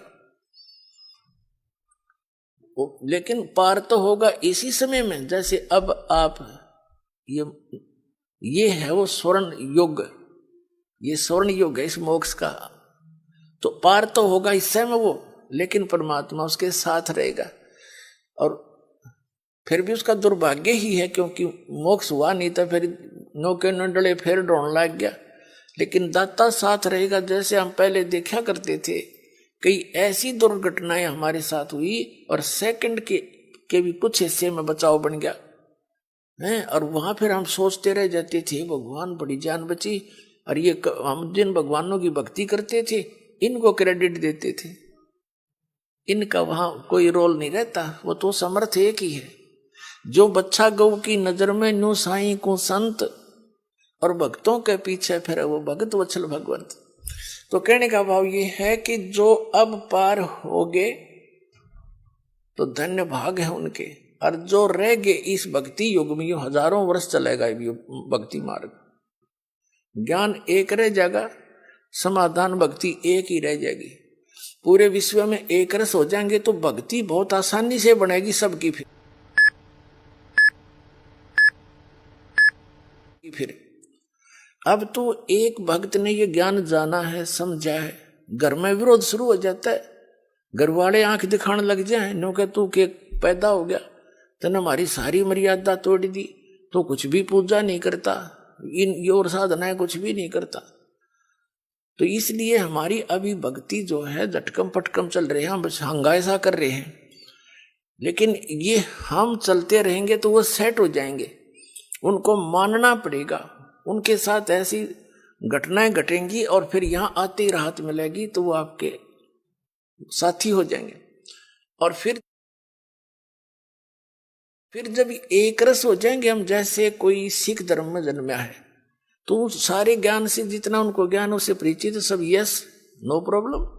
जैसे हिंदू धर्म में जन्मा है, जो कुछ भी उसके ज्ञान है, जो क्रियाएं सब कर रहे हैं, नो प्रॉब्लम। तो फिर ये सारा कुछ ज्ञान एक हो जाएगा, एक मर्यादा, एक साधना, एक ही परंपरा हो जाएगी, फिर नो प्रॉब्लम। फिर तक जितने सांस लोगे परमात्मा की तरफ ही होंगे। बहुत आसान मोक्ष है, सबसे आसान काम यहां से मुक्ति पाना है। जो आज तक पहाड़ बन रहा था, इस सीधे से इस मंत्रों से काम करते करते भक्ति करो, प्यार से रहो, सबको दुखी जानो, यहाँ सभी दुखी हैं, यहाँ सब लावारिस हैं, ये समझ लेना आप। लेकिन कद समझ में आओगी वो थोड़ा टाइम लगेगा। हम सब लावारिस हैं, हमारा वारिस सतलोक में है और हम अपनी गलती करके इस काल का फंस गए। ये तो विलियन है, हर तरह से धोखा देकर हमसे सब क्रियाएं बाई फोर्स करवा रहा है। किसी भी कार्य को देख लो आप, संतानों उत्पत्ति बाई फोर्स कराता है, इतनी वासना पैदा कर देता, बलात्कारों तक कर जाते हैं दुष्ट लोग। तो कोई बात है या? और इसी कोई भी कार्य आप देख लो, सारा विवश करके करवाया जा रहा है, ये नहीं करोगे तो ऐसा नहीं होगा, ऐसा नहीं करोगे तो ऐसा नहीं होगा। और वो सतलोक है जहां पर आप जिस सुख की यहाँ खोज कर रहे हो वहां मिलेगा। जैसे यहाँ हमने कहाँ तक कोशिश कर ली, रिमोट लगा लिए टीवी चलाने के, अंगूठा नहीं, काम ना करना पड़े, मौज करें। लेकिन क्या एक रिमोट से काम खत्म हो गया?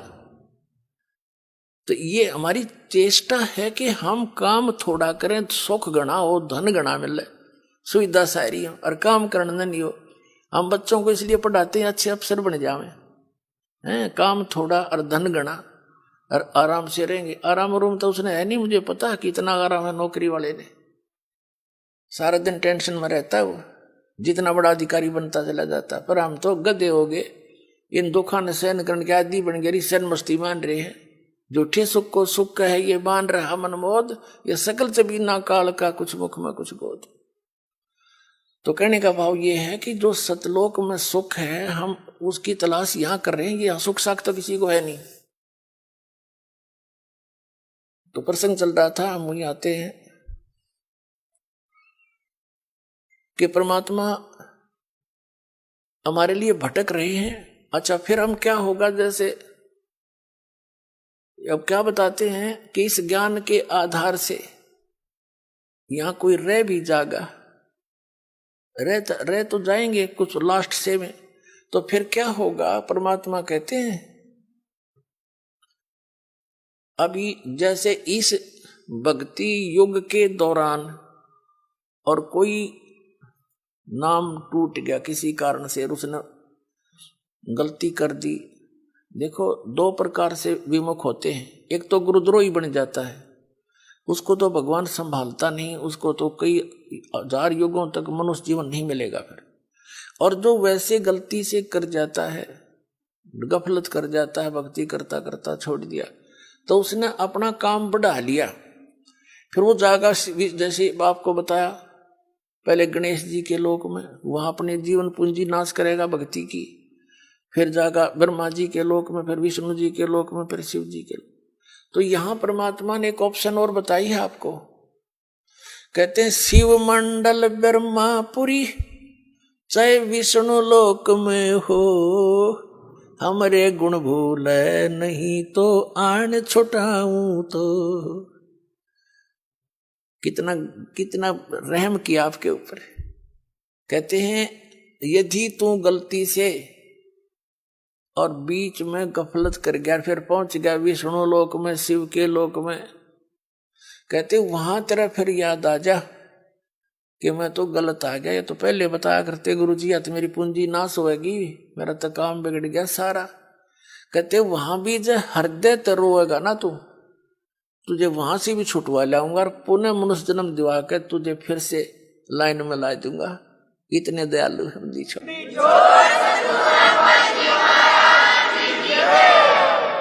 शिव मंडल ब्रह्मापुरी चाहे विष्णु लोक में हो, और हमरे गुण भूले नहीं। ये गुण है भगवान के, ऐसा दयालु है, ये कर्म करने चाहिए, इनकी पूंजी हमने यहाँ नहीं प्रयोग करनी है, ये तो हमारे साथ धोखा हो रहा है। कहते ये गुण याद रह गए वहां भी। शिव मंडल ब्रह्मापुरी चाहे विष्णु लोक में हो, हमरे गुण भूले नहीं तो आन छुटाऊं तो। और फिर क्या होगा? जैसे लास्ट में जो रह जाएंगे, लास्ट के क्या होगा? लास्ट जो भक्ति इस कलयुग में हजारों वर्ष तक ये अब चलेगा, दाता की दया होगी, क्योंकि प्रॉमिस है परमात्मा का कि इस पिछली पीढ़ी में जहाज भर भर ले जाऊंगा सतलोक में अपने बच्चा की, और वहां ठाठ कर देंगे।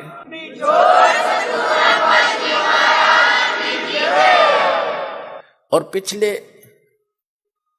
लास्ट वाले फिर धीरे धीरे धीरे धीरे भक्ति कम होती चली जाएगी, गफलत में आते चले जाएंगे, सुख घना होगा, क्योंकि यहाँ पर सतयुग जैसा माहौल एक बार फिर बनेगा। और यू सुख भी इस जीव का दुश्मन है। कबीर साहब कहते हैं कि सुख के माथे पत्थर पड़ो, जिसते नाम हृदय ते जावे, और बलिहारी व दुख के जो पल पल नाम रटावे। कबीर साहब कहते हैं, हमें उदाहरण देते हैं कि इस यहाँ के नकली सुख में अंधे ना होना। कबीर साहब कहते हैं, आग लगाए से सुख के, जिस तो भगवान ते दूर हो जावा। हे परमात्मा, ऐसा सुख ना दिए जिस तो आप ते दूर हो, और ऐसा दुख बनाए रखना जिससे आपकी याद बनी रहे। बलिहारी व दुख के जो पल पल नाम रटावे। तो इस प्रकार परमात्मा हमें अपने उदाहरण दे देकर समझाते हैं कि यहाँ क्या सुख की ज्यादा डिमांड करने की आवश्यकता नहीं है। जब सुख घना हो जाता है, ये जीव परमात्मा से दूर अवश्य होता है।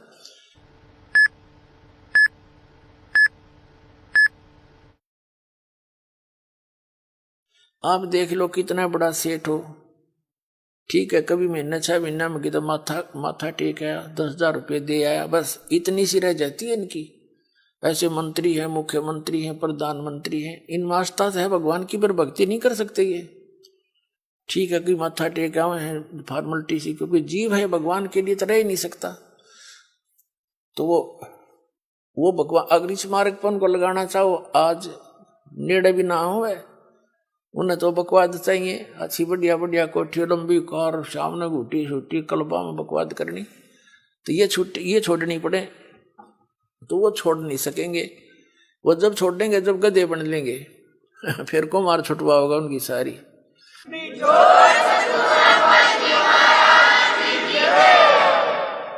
अपना आत्माओं जो प्रसंग चल रहा है वहीं आते हैं।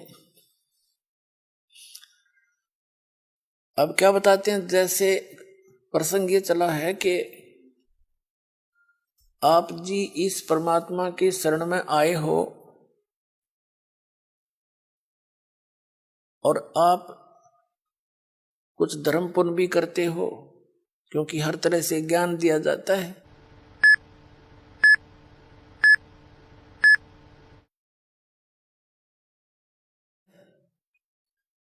और आप ये सोचते हो कि भी कई बार ऐसा सोच लेते हैं कि मैंने जो है ना नाम लिए भी इतने दिन हो गए, सतनाम भी मिल गया, पाठ भी करा दिया, ज्योति भी चढ़ा दी, और फिर भी कोई ना कोई आंट अडांस, यानी कोई ठीक होगी एक आधी तो हमारे कर्म की कोई इनको बनी ही रहती है, इतने पाप हमारे इकट्ठे। तो वो ये सोचे, कई तो ऐसे पता लगा जब अब तो इतना ध्यान नहीं रहता दास को, क्योंकि संगत ज्यादा होगी, भगवान के बच्चे बहुत हो गए।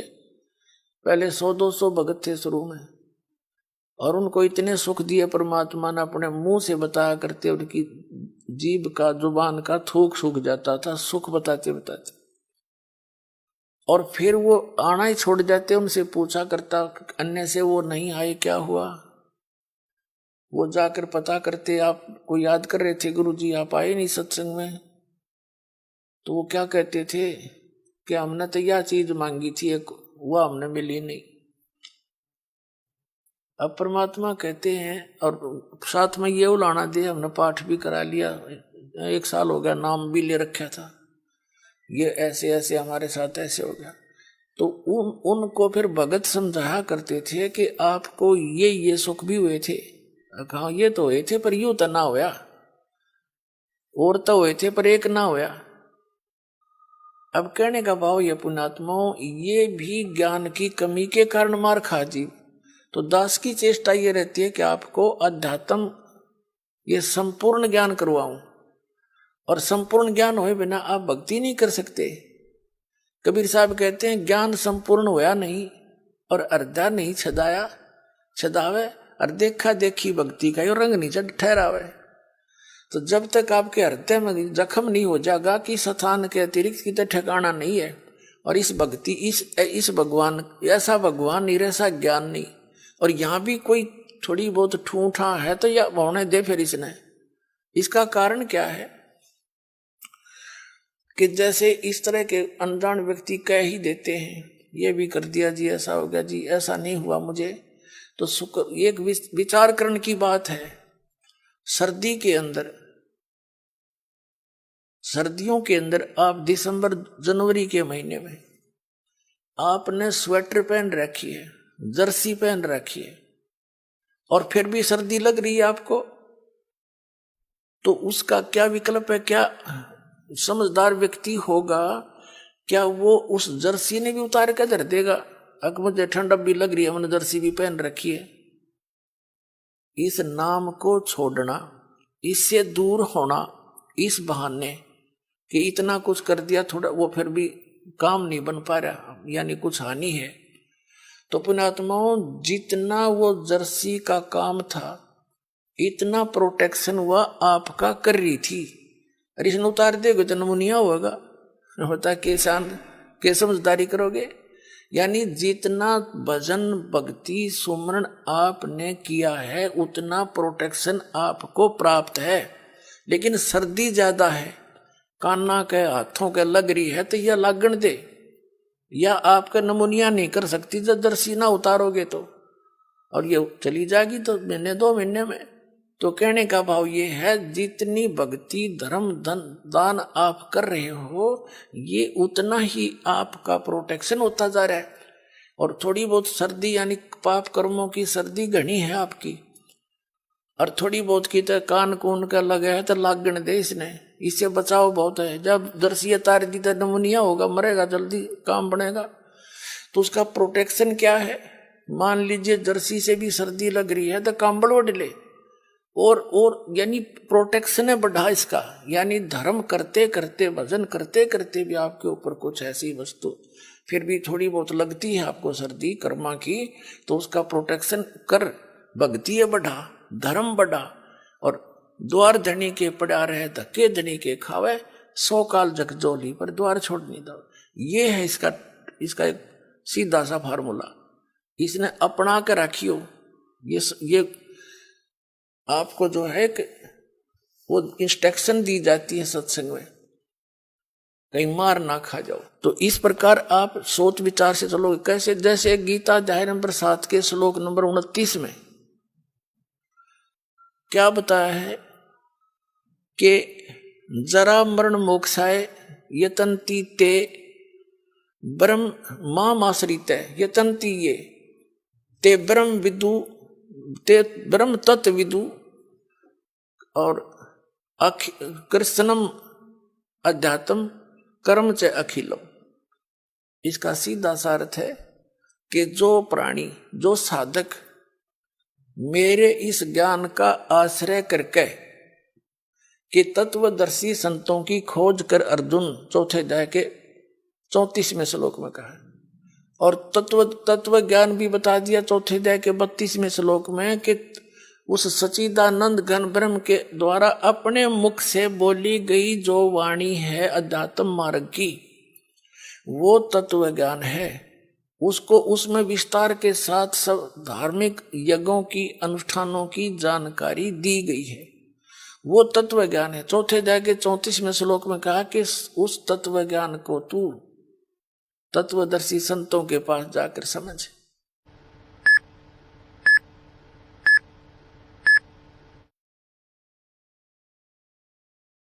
उनको दंडवत प्रणाम करने से, यानी आधीनी, सबसे पहले आधीनी होती है भक्ति में। आधीनी नहीं है तो आप भक्त नहीं बन पाओगे।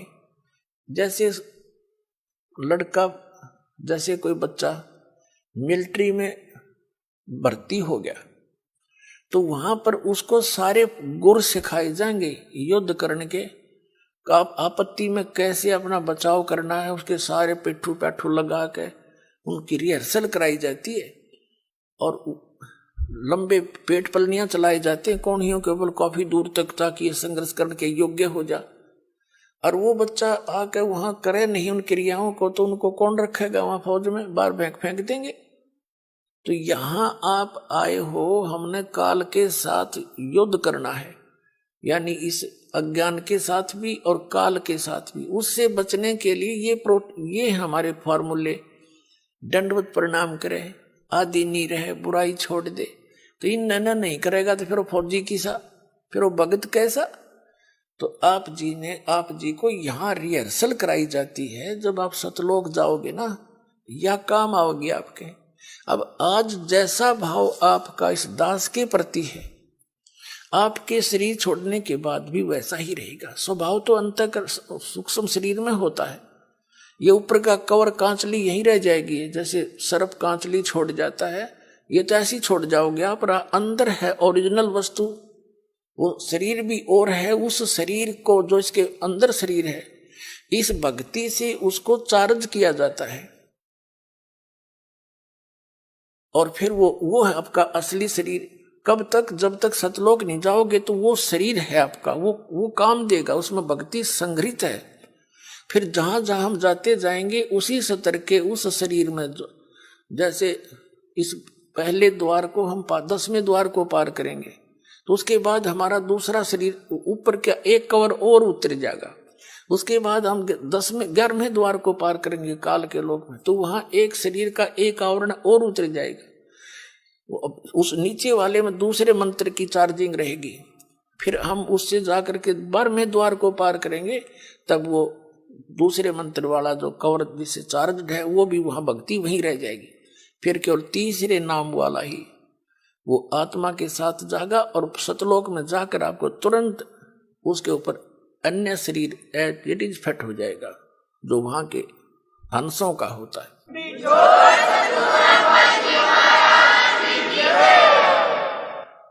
तो यहां क्या बताया है? परमात्मा पाने के लिए हमने फार्मूले जो गुरु बता रखे हैं भगवान ने, उनको अपना के चलना पड़ेगा।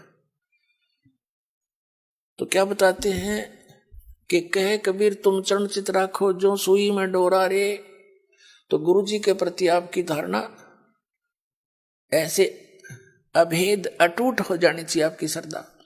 तो प्रसंग चल रहा है कि सबसे पहले उसने बताया कि आधीनी से उनसे प्रसन्न करना तत्वदर्शी संतों से।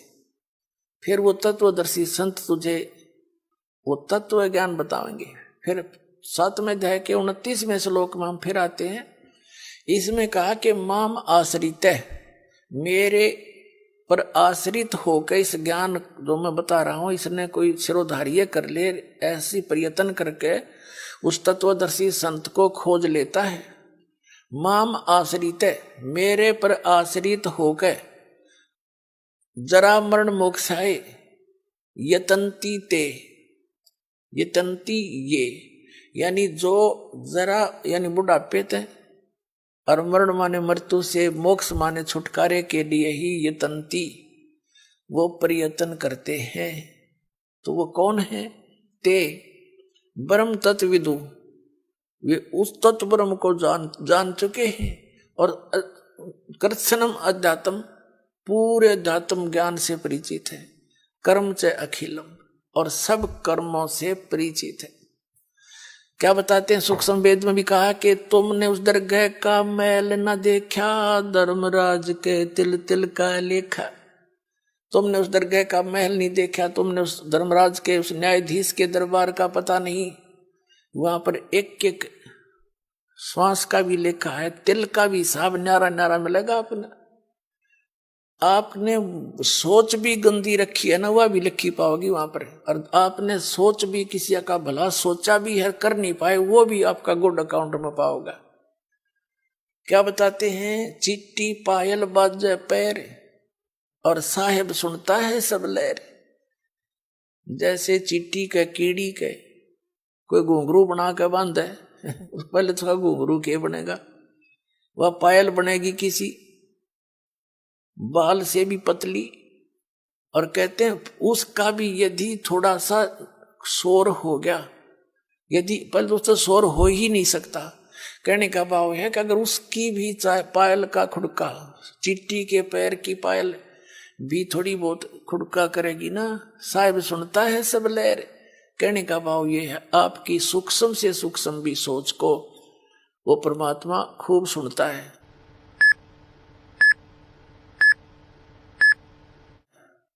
तो कहते हैं तुमने धर्मराज का, तुमने उस दरगाह का मैल नहीं देखा, धर्मराज के तिल तिल का लिखा। आपको सत्संग में बताया जाता है कभी अपनी नियत किसी के दूसरे के धन पे या पराई स्त्री पे भूल कर सपने में भी नहीं करना। अपने मन को हमने परमात्मा के रंग में रंगना है। और यहां से चलते समय फिर यही बकवाद बहाऊंगी, जैसे त्रिकुटी पर गए, वहां तो काल का भयंकर जाल है, वहां डांस हो रहे हैं, बड़ी बड़ी स्टेज लगा कर सुंदर सुंदर लड़कियां नाच रही हैं। और आपकी जैसी वृत्ति यहाँ होगी, उड़े जा खड़े होगी नौकर का थाने, इतने वो परमात्मा जालेंगे काल गोदी पकड़ के, अरे ठोक देगा उड़े, फिर ठाक स्वर्ग में अंडे जी धक्के खांदे। ये कर्मता संग जन्म हो गया हमने करता ने। तो ये जैसा स्वभाव आप यहाँ बनाओगे ये आपके आगे काम आओगा। तो क्या बताते हैं, तो यहाँ बताया है कि जो वही व्यक्ति पार होगा जो पूरे अध्यात्म मार्ग से परिचित और तत्परम से परिचित। गीता अध्याय नंबर 8 के श्लोक नंबर 1 में अर्जुन ने प्रश्न किया कि किम तत्परम किम अध्यात्म और किम कर्म पुरुषोत्तम। वो तत्परम क्या है, जो अध्यात्म मार्ग क्या है, अध्यात्म तो उसने बता दिया, तत्वदर्शी संतों के पास जाके समझ ले, वो बताएंगे। और तत्परम के बारे में 8वें अध्याय के 3 श्लोक में श्रीमद् भगवद गीता में कह रहा है गीता ज्ञानदाता कि वो परम अक्षर ब्रह्म है। इससे ये सिद्ध हो गया कि गीता ज्ञानदाता से अन्य है वो परम अक्षर ब्रह्म। और ये है वो तत्वदर्शी संत जो आपको कृत्स्नम अध्यात्म बतावेगा, यानी पूरा।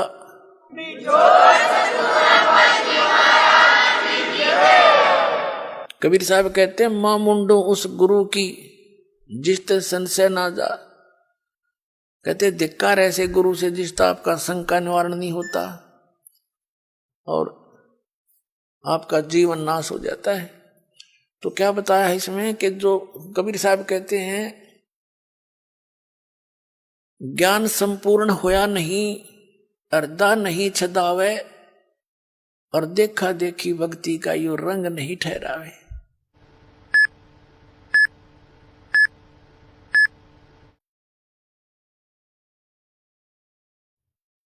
अब पुण्यात्माओं, इस भक्ति मार्ग में सबसे पहले गुरु की भूमिका होती है। और कबीर साहब कहते हैं गुरु मानुष कर जानते ते नर कहिए अंध,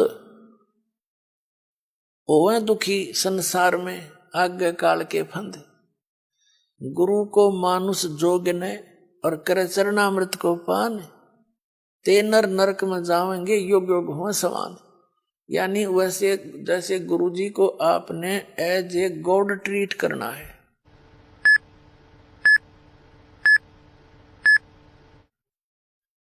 पुण्यात्माओं, जो परमात्मा स्वयं आए थे कबीर जी, तो उन्होंने भी अपनी झलक किसी को विशेष भगत को ही छोड़कर अन्य किसी को ये महसूस भी नहीं होने दिया कि वो स्वयं उतरे हैं। और वो खुद कहते थे वो परमात्मा भाई सतलोक में रहता है, वो सदा सुखदाई है, वो अविनाशी है, तुम वहां से आए हो, वहां जाकर ही तुम्हें सुख होगा, वहां जाने की विधि ये ऐसे है। बस वो तो स्वयं परमात्मा भी थे। लेकिन गुरु अलग होता है, परमात्मा भिन्न होते हैं। गुरु तो केवल उस परमात्मा से मिलाने वाला आपको आपका एक मीडिया होता है, उस परमात्मा से मिलाने वाला होता है। परमात्मा अलग है, गुरु अलग है। लेकिन गुरु उस परमात्मा का कृपा पात्र होता है। गुरु यानी टीचर जान सकता है। आपको बताया कि गुरु कौन है। गुरु भगवान हो सकता है, दूसरा गुरु हो ही नहीं सकता। क्योंकि गुरु सारी सतगुरु कहो, गुरु कहो, सतगुरु इसलिए कहना पड़ गया कि नकली गुरु बने होंगे, नहीं तो गुरु शब्द पर्याप्त है। गुरु माने रास्ता दिखाने वाला, सच्चा रास्ता दिखाने वाला। लेकिन झूठे गुरु हो गए इसलिए सतगुरु की आवश्यकता पड़ेगी। तो सतगुरु कहो और उसको गुरु कहो, परमात्मा ही आते हैं और वो ही गुरु हो सकते हैं, और गुरु है ही नहीं। बाकी तो गुरु सभी आपको बता दिया। किसी ने बाल काटने सिखा दिया, उसका गुरु हो गया। ये छोटी मोटी अध्यापक शिक्षा को अक्षर ज्ञान करा दिया उसका वो गुरु हो गए। ये गुरु अलग है। अध्यात्म मार्ग के गुरु का सत्संग में रोल होता है। कबीर साहब बता रहे हैं कि धर्मदास भाई फिर सतपुरुष ने मेरे को कहा, ये तो खुद बंदी छोड़ इब्नो कह देख मैं था सतपुरुष तो धर्मदास कति नहीं माने। ये गरीबदास कह दिंदा मैं भगवान सू नो कहेंगे पागल का कहने लग गया उसने बौड़ी बूझ बौड़िया बंदी छोड़ दे ने बोला मारा सट्टे यू भगवान से। तो महाराज ने दूसरा तरीका अपनाया कि भाई पूर्ण ब्रह्म ने मैं भेजा ने बोला भाई तू जा या शक्ति ले जा शब्द की और इस शब्द का जो तेरे पास है इसका अभ्यास करके और उनको दिखा देगा तो उस शब्द की शक्ति से ये काल तेरे ऊपर कोई असर नहीं करेगा। और इस शब्द को इस सार नाम को ये जीव भूल चुके हैं। अब परमात्मा कहते हैं कि आप जी ने यहां अपने गुरु जी को एज ए गॉड ट्रीट करना पड़ेगा, भगवान की तरह व्यवहार करना पड़ेगा। उनको भगवान मान कर रिहर्सल करने पड़ेंगे, अपने मन पापी को सेट करना पड़ेगा, आपने दुष्विचारों को रोकना पड़ेगा। संघर्ष रिहर्सल है ये आपकी। यहाँ बुलाकर आपको यहाँ क्रियाएं कराई जाती हैं, दंडोत प्रणाम कराया जाता है, आपसे 2 पैसे दान कराए जाते हैं और दान से ही आपको फिर यहाँ की सुख सुविधाएं मिलती हैं। कहते हैं देते को हर देत है, जहां तहां से आन, अन्ना दिया फिर मांगते फिर यो, परमात्मा सुने नहीं कान। तो जब तक हम दान नहीं करेंगे, धर्म नहीं करेंगे तो आपको देगा कहां से। जैसे आप देखते हो एक तो कारों में चलता है और एक भीख मांगता फिर रहा कागज चुग गए। अब वो दिए बाबा को चौनी ना दे, सैकड़ा में एक आधा को दे जा, 2 रुपये मुश्किल थे। तो कहते हैं देते को हर देत है। आज एक व्यक्ति के ठाठ हैं आगो तो आगो यहाँ झूठे, इस झूठी यहाँ के ठाठ जो है, कार भी है, कोठी भी है, फैक्ट्री भी लगा रखी है, तो वो पिछले जन्म का पुण्य है उसका। देते को हर देत है, जहां तहां से आन, और ना दिया जिसने दान नहीं करा मनुष्य जीवन पाके। और दान भी सुपात्र को हो, कुपात्र का किया हुआ व्यर्थ है। तो कहते हैं ना दिया वो मांगते फिर यो, फिर भगवान सुने ना कान। वो तो अब है आपका समय, जो दान आपने जो कर्म बनाने हैं, तो अब ये समय भी अब मिला आपको, जो पूर्ण संत भी ईव मिला।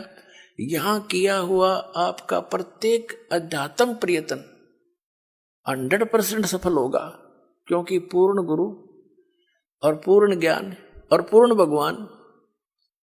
कहते हैं गुरु बिन माला फेरते, गुरु बिन देते दान, गुरु बिन दोनों निष्फल है, चाहे पूछो वेद पुराण। और गुरु पृथ्वी पर कोई है नहीं इस दास के अतिरिक्त। आपका जच्चो चाहे मत जच्चो,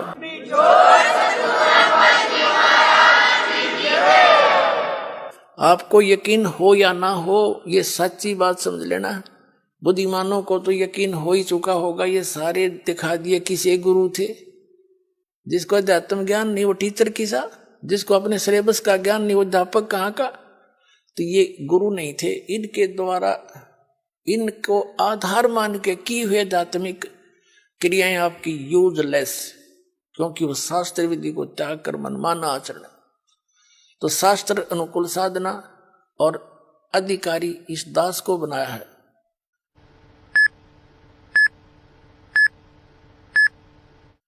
और अब चाहे पूरा विश्व आकर नाम ले लो, सारे पार हो जाएंगे, क्योंकि शब्द बहुत जबरदस्त शक्ति होती है। दास ने नाम दे दिया, आपने भक्ति करनी, मर्यादा में रहना, पार हो जाओगे। उसके लिए क्या बताते हैं, गुरु मानुष कर जानते ते नर कहिए अंध, ओए दुखी संसार में आग काल के फंद। जैसे इस दास के स्थान पर परमात्मा होते तो कैसे व्यवहार करते आप तो खैर आप ही जानो, लेकिन दास को पता है मैं क्या करता है। जब भी उनके सामने आता, आंखों में आंसू होते और उसके चेहरे की तरफ देखते रहते।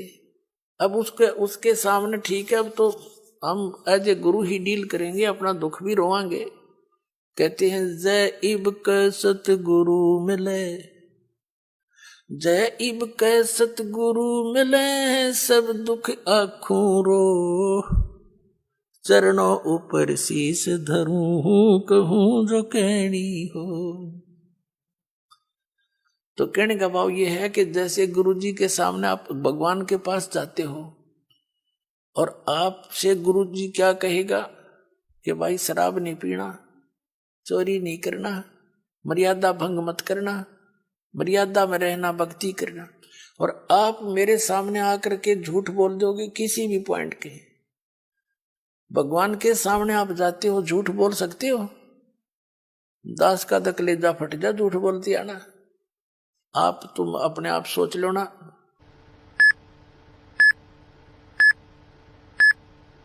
आप किस व्यवहार करोगे मेरे साथ? जो इस दास के साथ आपका व्यवहार होगा वो भगवान के साथ माना जाएगा। दास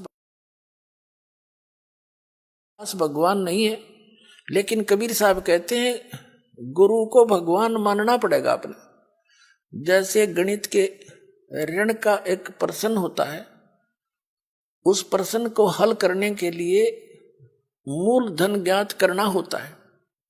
वो मूल धन करोड़ों की संख्या में होता है, लेकिन वो मूलधन अज्ञात होता। उस अज्ञात मूलधन, करोड़ों के मूलधन को प्राप्त करने के लिए, जानने के लिए, पाने के लिए मानना पड़ता है मूलधन 100 रुपये।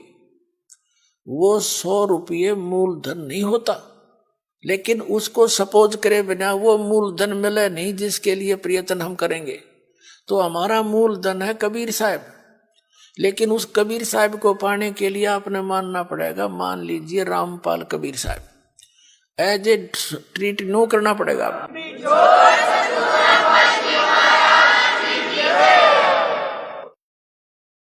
और ऐसे सपोज करे बिना आप पा नहीं सकते उसको।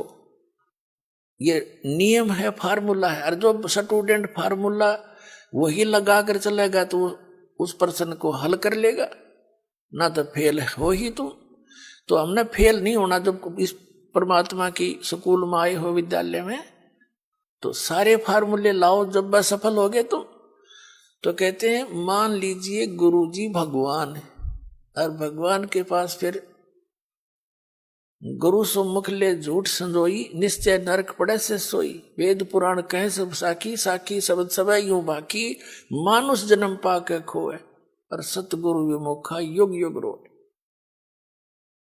गुरु सम्मुख ले झूठ संजोई, गुरु खा के झूठ बोले, निश्चय नरक पड़े से सोई। तो परमात्मा कहते हैं गुरु मानुष कर जानते ते नरकइये अंध, ओए दुखी संसार में फिर आग गए यम के फंदे। अब क्या होगा पुण्यात्माओं? जैसे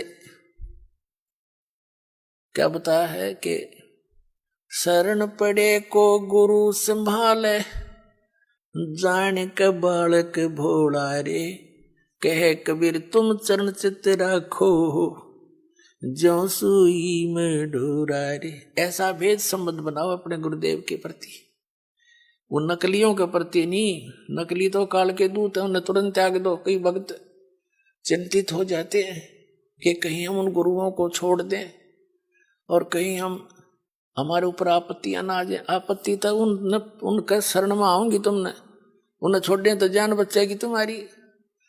कबीर साहब गरीबदास जी कहते हैं झूठे गुरु का लीतर लावे और करते काट घसीटे, इनके पीटे पाप नहीं है, इन निश्चय पीटे। इसे घटिया ये गुरु है, ये अनमोल जी उनका नाश करने लग रहे, अपना भी आप श्रद्धालुओं को मिसगाइड कर रहे। तो कबीर साहब कहते हैं झूठे गुरु के पक्ष को और तजत न लावे वार, और द्वार न पावे शब्द का वो भटके वार ही वार। फिर कहते हैं जब लग गुरु मिले नहीं साचा, तब गुरु करो, तब तक गुरु करो 10 पाचा। जब तक सच्चा गुरु नहीं मिले तो कितने गुरु बदलने पड़े, उसमें पाप नहीं लाभ होगा।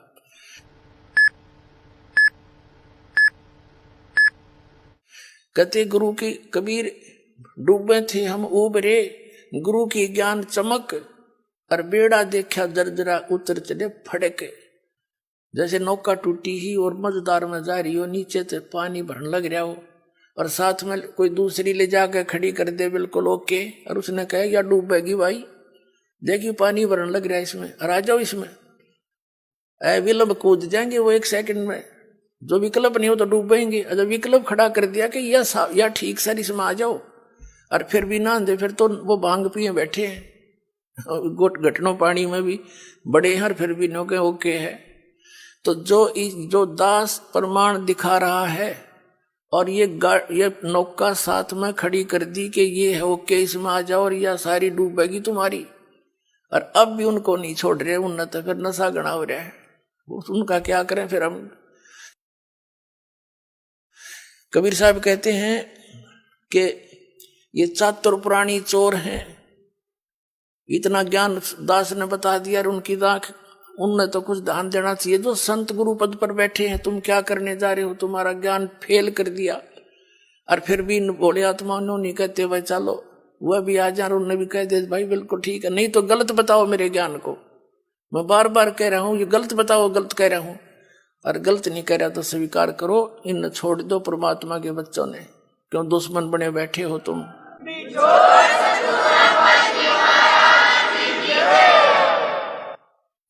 तो पुण्यात्मा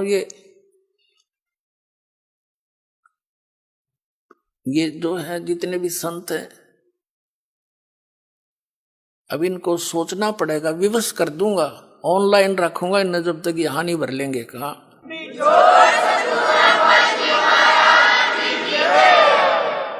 और क्योंकि ये बोले सरदार कबीर साहब कहते हैं चातुर प्राणी चोर हैं, जैसे मधु परमहंस, और ये न्यू कह बोला हमने आध्यात्मिक ज्ञान चर्चा ना करी, इससे सिद्ध है कि ये परमार्थी नहीं है। अगर ये संत होते तो रूपदास जी की तरह कह देते धर्मदास को कि बेटा जा अपना कल्याण करा ले, मेरे तो समझ में आती नहीं, और तुझे गुरु मिल गया है तो जा कल्याण करवा ले। तो उसने छोड़ दिया तो बोली आत्मा आ गया और कबीर साहब के चरणों में गिर गया, फिर तो पूछो मत, फिर तो सारी ये बात समझ में आ गई है, भगवान मेरा तो नाश हो जाता, मैं तो डूब गया था, बताया जीव कहाँ जाएंगे जो आपके शरण में नहीं आते। परमात्मा ने कहा था तू ज्यादा चिंता मत कर, या बीचली पीढ़ी का समय आओगा ना जो 5500 वर्ष बीत जाएगा कलयुग, तब देखूंगा मैं सारा ने, और तू भक्ति कर, तेरे वंश भी तभी पार होंगे जब मैं दोबारा आऊंगा। अब परमात्मा ने तो दास भेज दिया पुण्यात्मा, 100 की 100 साची मान लेना, ये सब प्रमाण बताने लग रहे।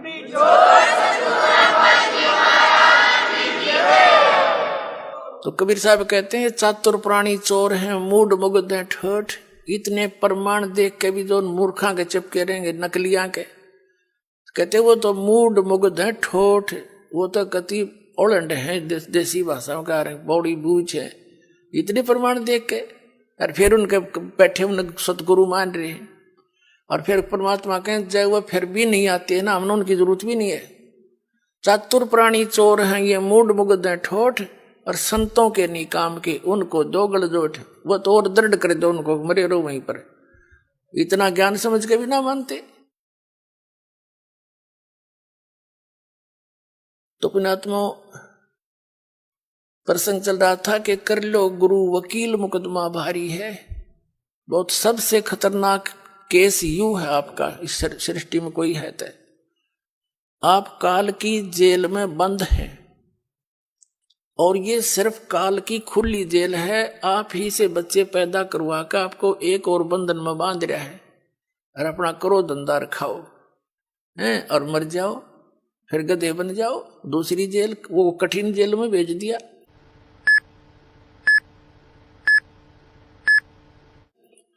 तो कहने का भाव ये है कि अब आपको ये दास वकील मिल गया इस पृथ्वी पर, दूसरा वकील इस वकालत करनिया नहीं है इस काल के साथ में, और अब आप सभी ने ये वकील करना पड़ेगा पूरे विश्व ने।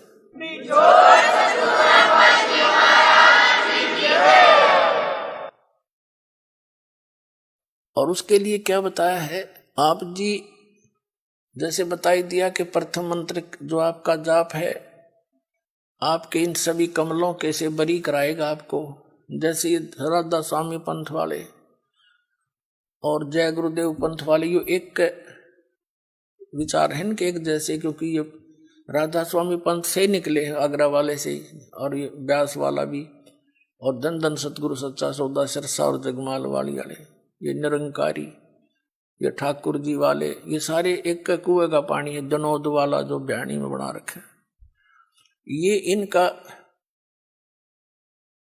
ये क्या कहते हैं कि हमारे गुरु, हम तो सीधे त्रिकुटी पर ध्यान लगाते हैं, त्रिकुटी पर। हमने नीचे के इन कमल कमलों की कोई आवश्यकता नहीं है। देखिए घर का राज बना रहे हैं, हमने विदेश, अब विदेश में है और स्वदेश जाना है मान लीजिए, और वहां से वापस आने के लिए आपने वहां के सभी नो ड्यूज सर्टिफिकेट लेने पड़ेंगे, और तब आपका वापस आने का सारी क्लियरेंस होगी, तब आप वापस आ सकते हो। और आने के लिए फिर किराया भी चाहिए आपने। तो ये यहाँ हम जो रह रहे हैं, जैसे किसी ने टेलीफोन का कनेक्शन ले रखा था, बिजली का, पानी का, गैस का, धंधा ठीक होने ना होने के कारण वो सारे कट गए, उनके टैक्स दिए नहीं, तो दूने कंगाल हो गए। तो उस समय कोई ऐसा गारंटर चाहिए आपने जो सरकार से आपकी सुविधाएं चालू करवा दे, और फिर आपसे कहेगा कि आप अपनी कमाई करो, टैक्स भरो।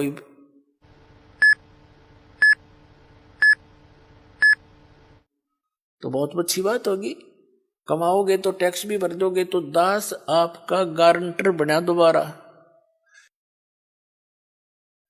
आपके ये सारे कनेक्शन चालू करवा दिए, अब इनके ये मंत्र जाप करो, इनकी मजदूरी करो, या साधना है, पूजा नहीं है। पुण्यात्माओं, पूजा और साधना में बहुत अंतर होता है। पूजा तो वो कसक है किसी वस्तु के पाने की, जैसे हमने जल प्राप्ति करनी है और जल पृथ्वी में है, तो हमारे अंदर जो पूजा है वो तो जल है पूज्य। उसके पाने के लिए जो भी हम प्रोसीजर अपनावाएंगे, जो इंस्ट्रूमेंट यूज कराएंगे, वो वही हो जो उस पानी को, पूज्य वस्तु को प्राप्त करा दे। इब हम लकड़ के लठ के ना वो खोदन लगे, कद तक खोदेंगे इसने? यानी जो गलत नाम है वो लकड़ के लठ से धरती खोद रहे हम, वो कभी नहीं हो सकता, वहां तक पहुंचे नहीं सकते। तो उसके लिए इंस्ट्रूमेंट है बोकी और पाइप। जैसे सतनाम आपका है, ये बोकी और समझ लो पाइप है, और इसको लगाएंगे तो यह मजदूरी है। ये दो मंत्र, ये हमारा जाप, ये हमारा पूज्य नहीं है। उस पूज्य वस्तु को पाने के लिए ये इंस्ट्रूमेंट है हमारे, या साधना है, या मजदूरी है। और पूजा हम जल की कर रहे हैं, हम पूजा कबीर साहब की कर रहे हैं, सतलोक जाने की, उस सुख को पाने की। और ये जितने भी मंत्र हैं ये हमारे इंस्ट्रूमेंट हैं, ये हमारी साधना के हथियार हैं, ये औजार है हमारे। इनसे हम मिलेंगे, ये औजार ही वहां इस प्रोसेस में इस प्रोसीजर में यही कामयाब है, दूसरा कोई हो ही नहीं सकता। तो और मंत्र नहीं इस पृथ्वी पे मोक्ष प्राप्ति के, केवल यही मंत्र है जो दास आपको दे रहा है। और ये प्रमाणित है, जिन महापुरुषों को परमात्मा स्वयं आकर मिले और उनको पहले तो सचखंड सतलोक दिखाया, जो स्थान की हमने कति भूल पड़ गई थी। अब पुण्यात्माओं, जब ये प्रमाण दास के पास नहीं होता तो थूक बिलो लेता मैं, किसी का जू नहीं रहेंगे वो। अब ये ऐसे एथेंटिक प्रमाण हैं जो आपके हृदय से हट नहीं सकते। आज किन किन को भगवान मिले? आदरणीय धर्मदास साहिब जी को, और इस कथा से खूब परिचित है पूरा कबीर पंथ। आदरणीय नानक साहिब जी को परमात्मा मिले, सचखंड लेकर गए। इससे पूरा सिख धर्म अच्छी तरह परिचित है, कैसी घटना घटी थी। और ऐसे ही आदरणीय दादू साहिब जी के साथ हुआ था, ये भी दादू पंथी सब जानते हैं। ऐसे आदरणीय गरीबदास साहिब जी के साथ हुआ था, सतलोक लेकर गए थे, वापस छोड़ा था, ये पूरा गरीबदास पंथ जानता है। ऐसे घीसा दास साहिब जी के साथ हुए थे। तो कहने का भाव ये है कि उन महापुरुषों को, उस परमात्मा ने कौन सी साधना दी थी सतलोक जाने की, तो वही हमने आवश्यकता पड़ेगी, उससे अतिरिक्त कोई भक्ति नहीं, कोई साधना नहीं। तो वो कौन से मंत्र थे? वो यही थे वो मंत्र। इनको आदेश दे दिया था सख्त कि धर्मदास मेरी लाख दुहाई, यो मूल ज्ञान की तबार न जाए। और फिर इसी प्रकार कहा था, धर्मदास मेरी लाख दुहाई, ये सार शब्द कहीं बार न जाए। ये मूल ज्ञान और सार शब्द बार जो पढ़ी, बिचली पीढ़ी हंस नीतर ही। अब जितना भी युग काल का सबसे ज्यादा सबसे अधिक जो पंथ का विस्तार हुआ है, ये राधा स्वामी से हुआ है। दूसरे नंबर निरंकारी से हुआ है। और ये दोनों के दोनों गुरु ग्रंथ साहिब को पढ़ के न्यारा सांग जोड़ा। और यदि ये मंत्र गुरु ग्रंथ साहिब में होते तो ये यही मंत्र देते पाते। तो बता, आज ये दास कैसे भिन्नता बताता आपको कि ये अधिकारी है नहीं। चल ये अधिकारी होते और ये मंत्र दे रहे होते तो कोई दिक्कत ना थी। मैं क्यों थूक बिलाऊं, वो क्यों सिर में दर्द करता, मैं भी लेकर नाम अपने पार हो जाता। ये अधिकारी नहीं है।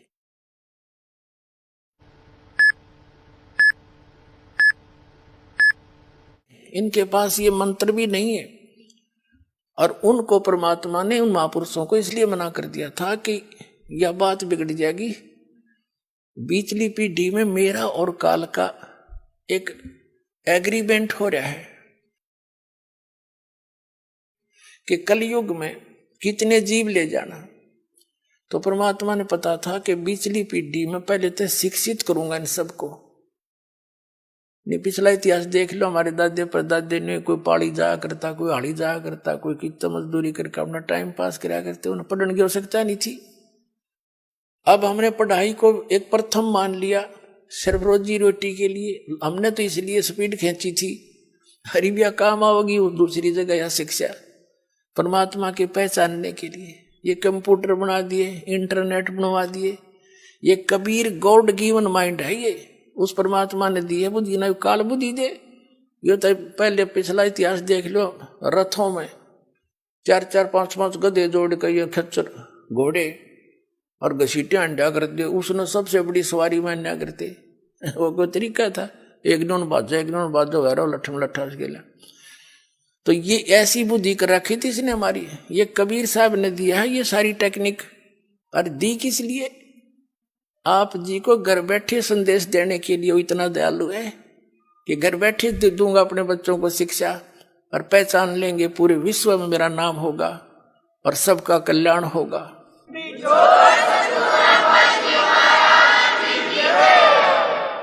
तो कहने का भाव ये है पुण्यात्माओं, परमात्मा कहते हैं कि ये राधा स्वामी वाले कहते हैं हम तो सीधे तिरकुटी बजाते। तिरकुटी तो इनने बरवाड़ा का बस स्टैंड मान रखा है। हाँ, पैदल गए, पैदल पहुंच गए, साइकिल ठा, साइकिल पर बैठ कर पहुंच गए। तिरकुटी बजाने के लिए अंगा लगेगा। तिरकुटी इन बेरा भी कोई ना तिरकुटी है कहाँ, सुन रखी है कबीर साहब की वाणी में। किसी को नहीं पता इन संतों को तिरकुटी है कहाँ और क्या स्थिति है वहां पर। मारे सट्टे सुड़ी सुनाई। तो ये सारे आप सिद्धे हो जाएंगे। भगत समाज बुद्धिमान है, बोले बाले श्रद्धालु बैठे हैं अभी तक इन सोच के कि देखेंगे। और अब तो वो इस ऐसे बैठे हैं कि यूं चला जाएगा जब देखेंगे पाछे थे। वो ग्रुप के ग्रुप सेट हुए बैठे हैं, लेकिन अंदर से खोखड़े हो लिए सारे। ये राधा स्वामी वाले, धन सतगुरु वाले, ये कबीरपंथी सब खाली करके दिखा दिए। इनके थैले नू उलट दिए, ऊपर बोर्ड के मेथा पाया खाक इनमें।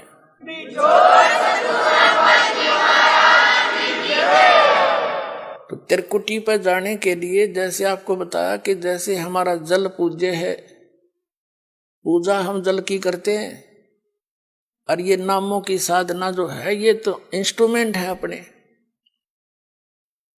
तो 2 मंत्र का जो जाप है आपको, तो त्रिकुटी तक तो हम इनके जो पहले मंत्र में देते हैं, ये यहाँ तक बड़ी आपको एडवांस करवा पाओगा परमात्मा। यहाँ तक तरोड़ा ही नहीं है। ये आगे फंड करता है वहां जाकर त्रिकुटी पे। वहां पर 3 रास्ते हो जाते हैं।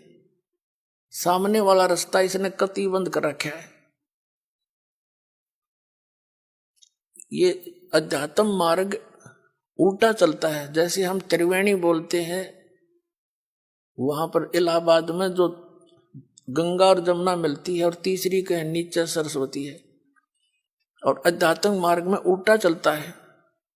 वो वहां से 3 रास्ते हैं, बीच वाली जो है वहां इसने ब्रह्मरंध्र है, वो ब्रह्मरंध्र पर लोक ला रखा है वज्र का, और ये परमात्मा के सतनाम के 2 अक्षर के नाम से और तीसरा जो मंत्र है आपका सार नाम से खुलते हैं। उसके बगैर वो खुल ही नहीं सकता।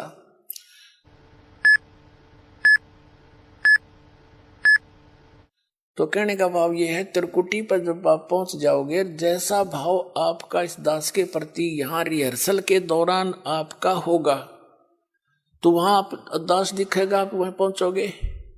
जिसमें जैसा स्वभाव होगा वहां आपके रिहर्सल वहां काम आ गया, और वहां बहुत से मेला भरा होगा। कोई कुछ कह रहा होगा, इसने के बेरा यू तो नू है, जैसे अब भी आप बहुत कुछ सुनते हो समाज में। तो वहां जाकर यदि तुम डगमगोगे, तेरी बात बिगड़ जाएगी।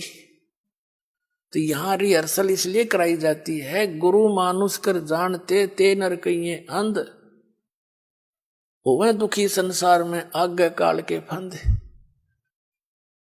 तो हम जैसे जल की प्राप्ति के लिए बोकी और पाइप प्रयोग कर रहे हैं, तो ये सतनाम जो है ये बोकी और पाइप समझ लो।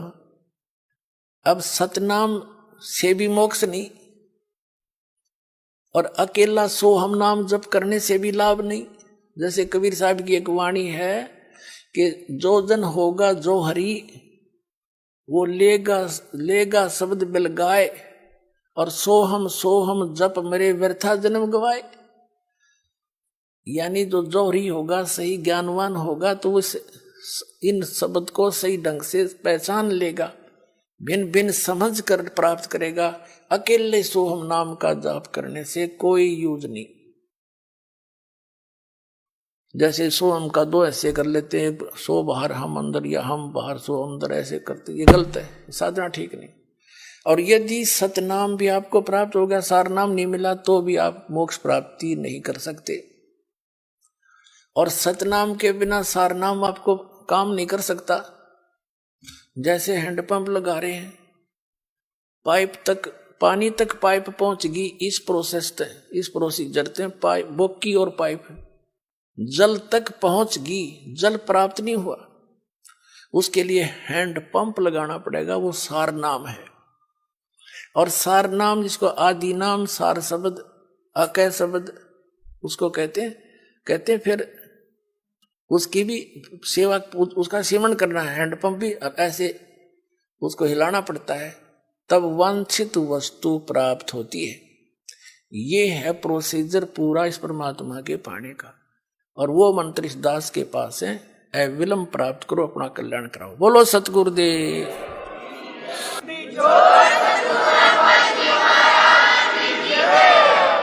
सत